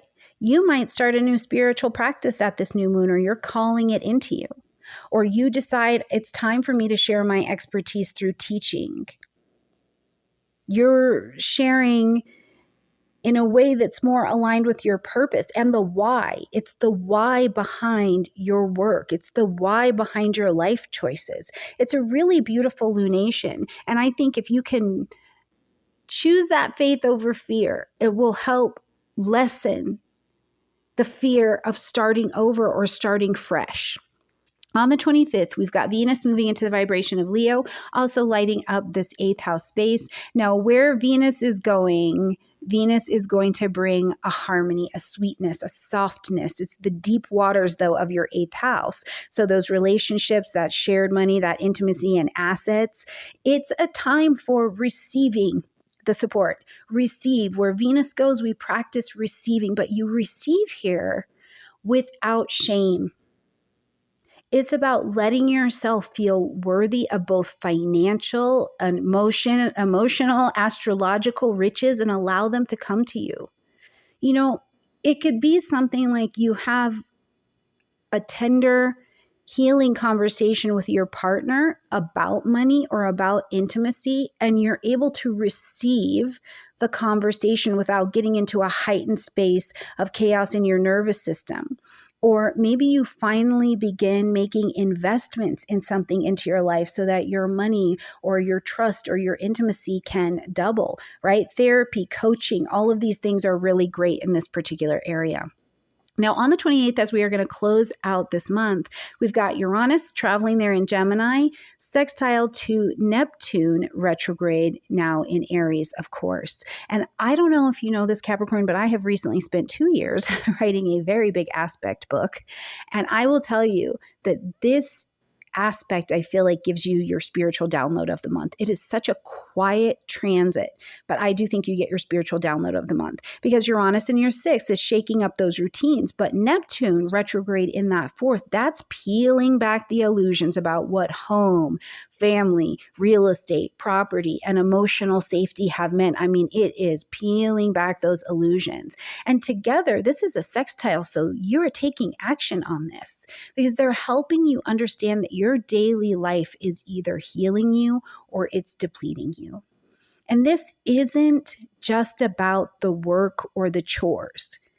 It's about creating an emotional environment and a daily rhythm that supports your journey, right? So this could be something, again, very basic, very easy. Maybe you redecorate your living space and you've got more calming colors, or you're starting the day slower so that it can get centered in your nervous system before you're kicking off. Or you recognize that certain habits like, oh, I've been skipping meals, I've been overcommitting so that I stay busy, it's directly linked to some belief in childhood about, if I'm not producing, I'm not enough.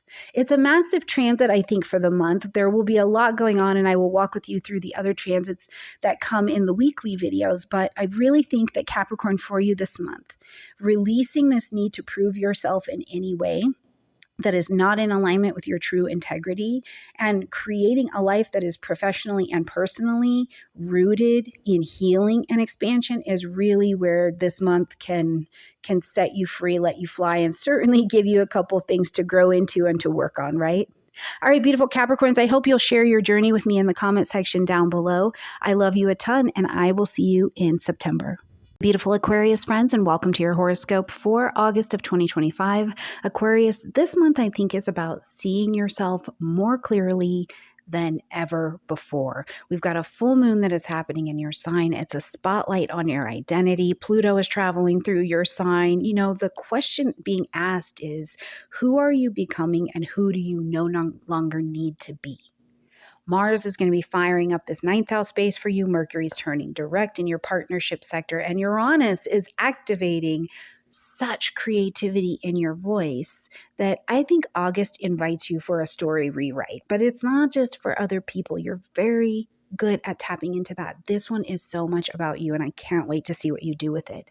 All right, my beautiful Aquarian friends, if you do not already have your own individual natal chart, please click in my description box down below and get one from me, or go get a free one online. Because whether you're listening to me or you're listening to another astrology channel or reading a horoscope book, you're only going to be getting the general idea for the month. And the best astrology is your astrology. So I want you to have your chart so you can track this with me.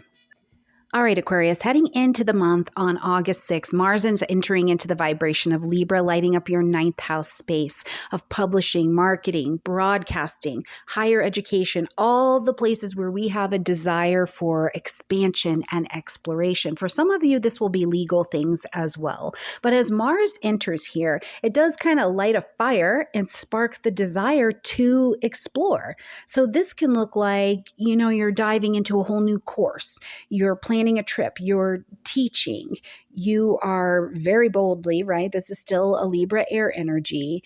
You're going into some kind of philosophical or spiritual belief study. But Mars in Libra also asks for balance, right? Like Mars typically wants to go straight and direct at something, but in the vibration of Libra, it has to work with a double sign. So it needs to be balanced, right? Not every option needs to become the thing that you tackle. That's going to be very important to remember throughout this transit. So you might feel this renewed passion for meaning in life. You're asking yourself the big questions of life's direction, right?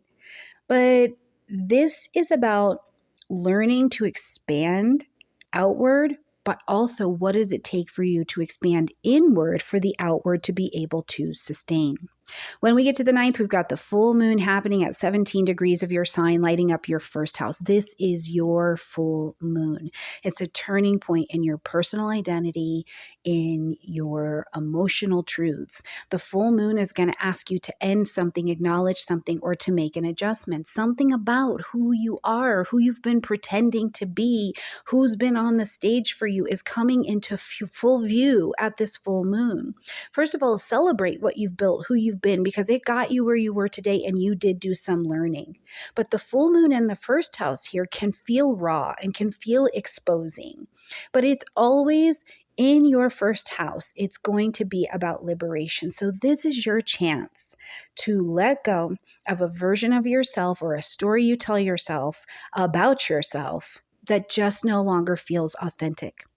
Now, I also think that for you, when changes are happening, sometimes they happen in your outer space first. Like you realize you don't quite fit with a grouping of people, or even the role that you've been in, like you don't fit it. You don't match the expectations anymore. And this is what gives you that deeper clue that you're like, oh, I'm actually a little bit more messy. I'm a little bit more real. I am changing up my style because I've grown in this space, or this role no longer reflects that. So take a cue as well from your outer space. When you're sharing who you really are and how you really are, how are the people outside of you responding? And if there is not a space for you to grow and to play there, you might start having some serious questions about that. On the 11th, it's a bit of a busy day. First of all, we've got Mercury coming direct at 4 degrees and 15 minutes of Leo, right across the street. So in that 7th house of conscious, chosen one-on-one relationships. Now, I do want to say right here that this is not the entirety of the Mercury retrograde cycle. That actually does not end until August 25th. Okay, but this is still a day to celebrate. Listen, let's still have our celebration, because Mercury's retrograde period, especially in this relationship zone, has likely stirred some second guessing in some kind of partnership, whether it's romantic, business, personal, legal, some kind of delay or miscommunication. And as Mercury moves direct, new clarity returns. It flows through. Conversations flow, that contract flows, that agreement, you can come back to it and revisit it, and you have more clarity. You feel ready to speak your truth or your heart in a very intelligent, coherent kind of way. So for some of you, truly, it may be that you clear the air with a partner after weeks of tension. And I have found in the 7th house as well, Aquarius, that sometimes this is us talking to our spirit guides, talking to whatever we call a higher power. It's like, I haven't been talking to you, but it turns out it's me again. It can be like that. And you have this breakthrough in a conversation through the collaboration, through the conversation with the collaboration that you've been having. So I'll be curious to see what exactly this is for you. Now, also on that same day, we've got Saturn, who's retrograde in the vibration of Aries, lighting up your 3rd house space in a sextile to Uranus, who's recently come into fellow air energy Gemini in your 5th house. Now, I don't know if you know this, Aquarius, but I have recently written a big aspect book, every aspect possible. So I can tell you that I think that while this is quiet, it is still a powerful sextile, and it's about creativity. It's about voice. It's about authenticity. Saturn retrograde here in your 3rd house space is slowing you down to reconsider how you communicate, how you think about things, while Uranus is in your 5th house, and it is shaking open your creative, romantic, child life, right? So together, not only are they both your ruling planets, but together they're saying it's time to speak your truth, and it is time to create from the heart, not from the fear of judgment. Because we give you credit for being this outsider energy, breaking barriers, doing it different, but also at what place has fear had you caught up a little bit in some judgment, right? So you may feel more vulnerable about sharing your creative work or expressing your feelings, but breakthroughs come when you allow that authenticity to leave. So go ahead and write that heartfelt post. Go ahead and know that your creativity is the medicine right now. All right, on the 22nd, we've got the sun shifting into Virgo, lighting up your 8th house space. As the sun moves into your 8th house of intimacy and assets, shared resources, astrology, trauma, healing, death, debt, taxes, this is a quieter, more reflective time. So it asks you to be motivated with the sun to look inward and consider what you're willing to let go of, especially around control, around trust, around financial blocks, around debt, any place you have debt. Because it's not a good collaboration, right? Or it will ask for the integration of that collaboration. So if some things have come up for you, you might start therapy. You might start journaling to unpack an old emotional pattern, a karmic debt that is coming up, a financial debt. You're actually putting your numbers on paper, right? You can have an important conversation around finances, insurance, inheritance, shared responsibilities. And the sun is motivated to help you move that process forward. Now, you get a bit more help as well with the new moon happening at 0 degrees of Virgo. And this is a fresh start. It's at 0 degrees. So this is your opportunity to clear the slate, plant your seeds of intention for that emotional healing, for empowerment, for new trust and new beginnings in your closest bonds, right? For the freedom from debt.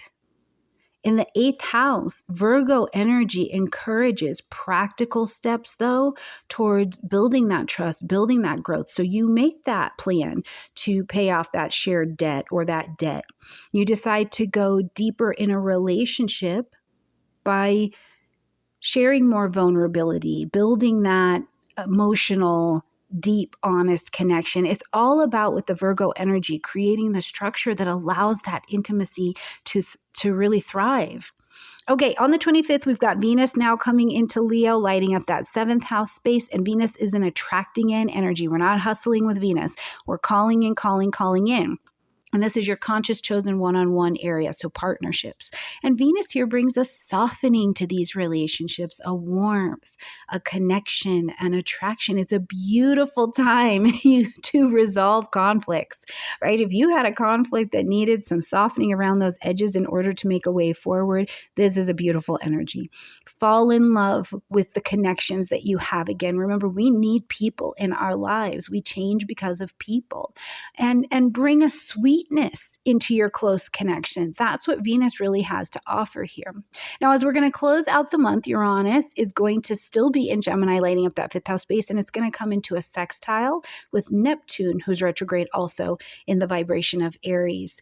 So again, a subtle, but I think deeply inspiring aspect personally. It's quiet, but it is there, especially if you are listening for it, because it's connected to your creative voice and with the way that you think and that you communicate that, right? Uranus here is going to bring those flashes, those urges of genius, while Neptune's retrograde helps you cut through the illusions about what you can or you cannot express. So you might start writing that poetry, record that music, express your feelings more openly. Maybe you're expressing them online. You realize your creativity doesn't need a perfection to go with it, and that sometimes it's a very traditional presentation of out of this world kind of information. Whatever it is, it just needs to be true. And I think that this sextile provides you the opportunity to share this information, but also to be well received while you're doing it. All right, my beautiful Aquarius friends, I hope you will share your month with me and let me know how everything is manifesting for you, your awakening identity, your self-expression, your creativity is really on blast this month, and I cannot wait to see what you do with it. All right, beautiful friends, I love you, and I will see you in September. Really beautiful Pisces friends, and welcome to your horoscope for August of 2025, where Pisces, despite everything that's going on in the world, August is asking you to step out of the fog bit and into some more clarity, especially in your relationships and in what is your sense of security. We'll have Mars traveling through your 8th house, a full moon happening in your 12th, Mercury is coming direct this month, and that's all in your work zone. So, a part of the month is a purge. It's a pretty deep release of old fears, old contracts. Anything is this like unseen emotional weight. But as the sun and the new moon light up your 7th house, your relationship space, this is where you're invited to rebuild connection, collaboration, partnership, and it's from a place that's really true. There's no fantasy in it. It's deliciously authentic. So I can't wait to break the month down for you. Now, beautiful Pisces friends, if you do not already have your own personal natal chart, please click in my description box down below and get your natal chart, because whether you're listening to me, another astrologer on YouTube, you're reading a horoscope book, it's all going to be general, because we can't take into account everyone's chart, but the best astrology is your astrology. So I want you to be able to hear these energies and put them in the context of your very own chart, okay? First of all, on the 6th, we've got Mars entering into the vibration of Libra, lighting up your 8th house space. So as Mars enters this 8th house of intimacy and assets is what I call it, and we've got shared resources, transformation, death, debt, taxes, detox, they all live in the 8th house as well. First of all, it can feel intense because Mars in the 8th is going to stir up the shadowy corners of your relationship connections, your finances. But it's a powerful time to confront what's going on there. right? Confront fear, confront trust, power, vulnerability, any of those things. So while you may feel raw as this transit is moving through, because it is bringing a bit of fire over here, it gives you the courage. Mars is courageous. It's going to give you the courage to face whatever's been buried. It's about a power reclamation where you've been giving it away, but also taking actions that are going to restore equilibrium. Libra wants balance. So this is also a great month to take action to do the rebalancing work. Do you need to, in a financial way, have a conversation about money that's deeply maybe emotional, but very honest? Do you need to have a conversation in a relationship that is deeply emotional but very honest? Do you want to start working with a therapist or a coach to address fears you have around sex and intimacy or death, right? All of these things can absolutely fall into that 8th house space. Now, on the 9th, we've got a full moon happening at 17 degrees of Aquarius, lighting up your 12th house space. This full moon is going to ask you to end something, acknowledge something, or to make an adjustment. Now, you're pretty familiar with the 12th house realm of the subconscious, dreams, spirituality, inner healing, the places of our own undoing, right? But something that is hidden, whether it's an old grief, a subconscious belief, a spiritual insight, it's like it's coming to the surface, because the full moon is a release point, and it's going to encourage you to let go of what you've been carrying, especially if you've been carrying it in quiet or in silence, right? And this is going to also include if you have an illness or an addiction that has been going on and you've been trying to manage that by yourself. This could be a great time where even though you emotionally maybe crave some solitude, you're going to be trusting that if you reach out for help, you're going to be able to get the help that you need. Maybe you realize that you've been holding on to resentment, maybe towards a group or to a friend. And this is the time where you're making steps to be able to release that. Now, the 11th is a busy day, so I would love for you to just circle that on your calendar. There's a lot going on in August, but I think that this is one of our busier days. First of all, we've got Mercury coming direct at 4 degrees and 15 minutes of Leo, lighting up your 6th house space. Now, the 6th house is about your day-to-day routines, health, wellness, including mental health and wellness, and also the places where you are being of service in some way to other people. And for those of you Pisces friends who have small pets, we are also going to look at the cats and dogs and see what they've got going on as well. But Mercury turning direct here is going to bring some clarity and a bit of organization to your daily life, the 6th house area, because as the fog lifts, now you can see where your routine or a mental pattern actually needs a bit of tweaking. So maybe you're updating your schedule to prioritize a bit more rest, a bit more self-care, or you're resolving some kind of communication Mercury issue that happened with a coworker or around a contract. You might also get some kind of new insight or clearer insight around your body. And it leads you to a place where you decide to make some kind of change to whatever your health and wellness habits and practices are. Now, on the same day, we've got Saturn, who's retrograde in the vibration of Aries, which lights up your 2nd house space, in a sextile to Uranus, who's in fellow mutable energy Gemini in the 4th. Okay, I don't know if you know this, Pisces, but I spent the last 2 years writing an aspect book, every single aspect possible. I sure did. So I can tell you that while this is a sextile, which creates a pocket of opportunity that we intelligently take action on, this is also, I think, a pretty profound and grounding moment for you, because this aspect with Saturn retrograde in your 2nd house is putting you in a position to very seriously confront your sense of worth, what stability looks like for you, your money mindset, and how you yourself contribute to that. Uranus is lighting up that 4th house space, so it's shaking up all of your ideas about home and family and belonging, maybe even real estate, where you actually live. So this sextile, I think, provides the opportunity that we will walk towards by saying you can have freedom and security, but you just have to redefine what that means for you. It's almost like the universe is like, just tell me. Just tell me and I will get that laid out for you. And sometimes that can be the most challenging experience. You may feel challenged to trust that you deserve stability without having to sacrifice your emotional needs. That could be a picture that's coming up for you. But I hope that what this gives you an opportunity to realize you can do is that you can begin to set new financial boundaries, whether that's with family, in your own budget. And you can make changes in your living situation that reflect that self-worth and self-respect that you put in place with that budget, with those boundaries. And that's what's going to allow for some real independence.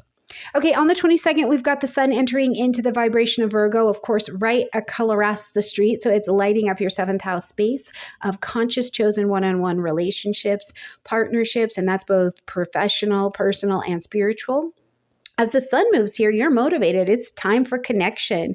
It's time for collaboration. It's time for understanding what balance and harmony mean to you in partnerships, but also in how you organize yourself and you are of service in your relationships. So as the sun is moving here, something that catches my mind is that this could be a very business sense kind of thing.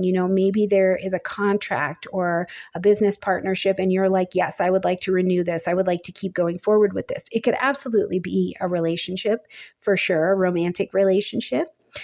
Or maybe there's somebody who's really important to you, including whatever you call a higher power, and you're sitting down and having this real heart to heart with them about something that's deeply important to you.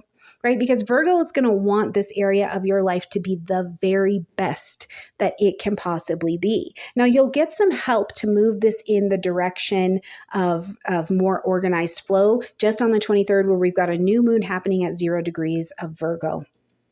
And this at 0 degrees is a complete reset in your relationships. It's clean slate, fresh start. Whether it's romantic, it's business, it's platonic, it's spiritual, it's legal. This is an opportunity to set your seeds of intention for healthy connection. Virgo energy asks you to discern and to clarify your boundaries, your communications, and the shared goals of why you have this partnership in your life. So for those of you who need it, is it time to be going to couples therapy? Right? Are you creating some kind of shared plan with a business partner or with a collective or a collaborative group? Whatever it is, setting some kind of goal and clarification towards what you're moving towards is going to be the most helpful with that energy. On the 25th, we've got Venus entering into the vibration of Leo, lighting up the 6th house space. Venus brings grace and sweetness to your 6th house of daily routines. You've gotten a lot of clarity over there in your mind about what the 6th house is looking like, what it's doing, how your thinking is even impacting your daily routines. So I think having Venus come in here to make it a bit more sweet is going to be a really welcome kind of energy. I love it because it's a beautiful time to make your everyday life more enjoyable, whether it's through tiny luxuries that make you feel like the queen that you are, if it's better self-care, if it's improving your relationships at work. And you know what? Sometimes the smallest luxury can just be logging off and just being like, I'm so cool, I'm going to hang out with me. And that's a really big deal. Right? Maybe you're going to redecorate your workspace or treat yourself to different colors in the space that you're in every day. And you're going to do it because you love it, not because you're forced to work in this space and you better learn how to love it, right? It's a very different vibration. Now, as we're going to close out the month on the 28th, we've got Uranus. They're still in Gemini in the 4th house, in a sextile to Neptune, who's retrograde in Aries in that 2nd house. And again, this is a gentle but powerful transit, I think. It's subtle, but it brings an awakening around your home, family, real estate, property, security, because Uranus in that 4th house wants freedom and innovation. Neptune retrograde in your 2nd house is going to ask you about your real financial and emotional limitations, and it is going to strip back some illusions that you've had over here around this. And the message to me seems very clear. It's like, home is not just what's outside. Home is what you create on the inside and the outside. So you might decide to move or to redesign your living space because it's going to allow you to have greater freedom. Or maybe you are saving your money or investing your money even for something that you perceive to be more meaningful, like a future home, a future retreat, a sanctuary that you want to go to. You know, things like this. It's subtle, but it strips the illusions about home being just the house over there. And it really brings you into alignment with creating on the inside and the outside, and how you are awakened to the fact that you can have the freedom that you want if you create in that way. All right, my beautiful Pisces friends, I do still think it's a month where there's going to be emotional release. There's plenty of healing going on, but the relationship clarity and fresh starts, I think, are something to definitely look for and invest in as you're traveling through the August energy. I hope you will share your monthly journey with me in the comment section down below. I always look forward to reading what's unfolding for you. And I look forward to seeing you, beautiful friends, in September.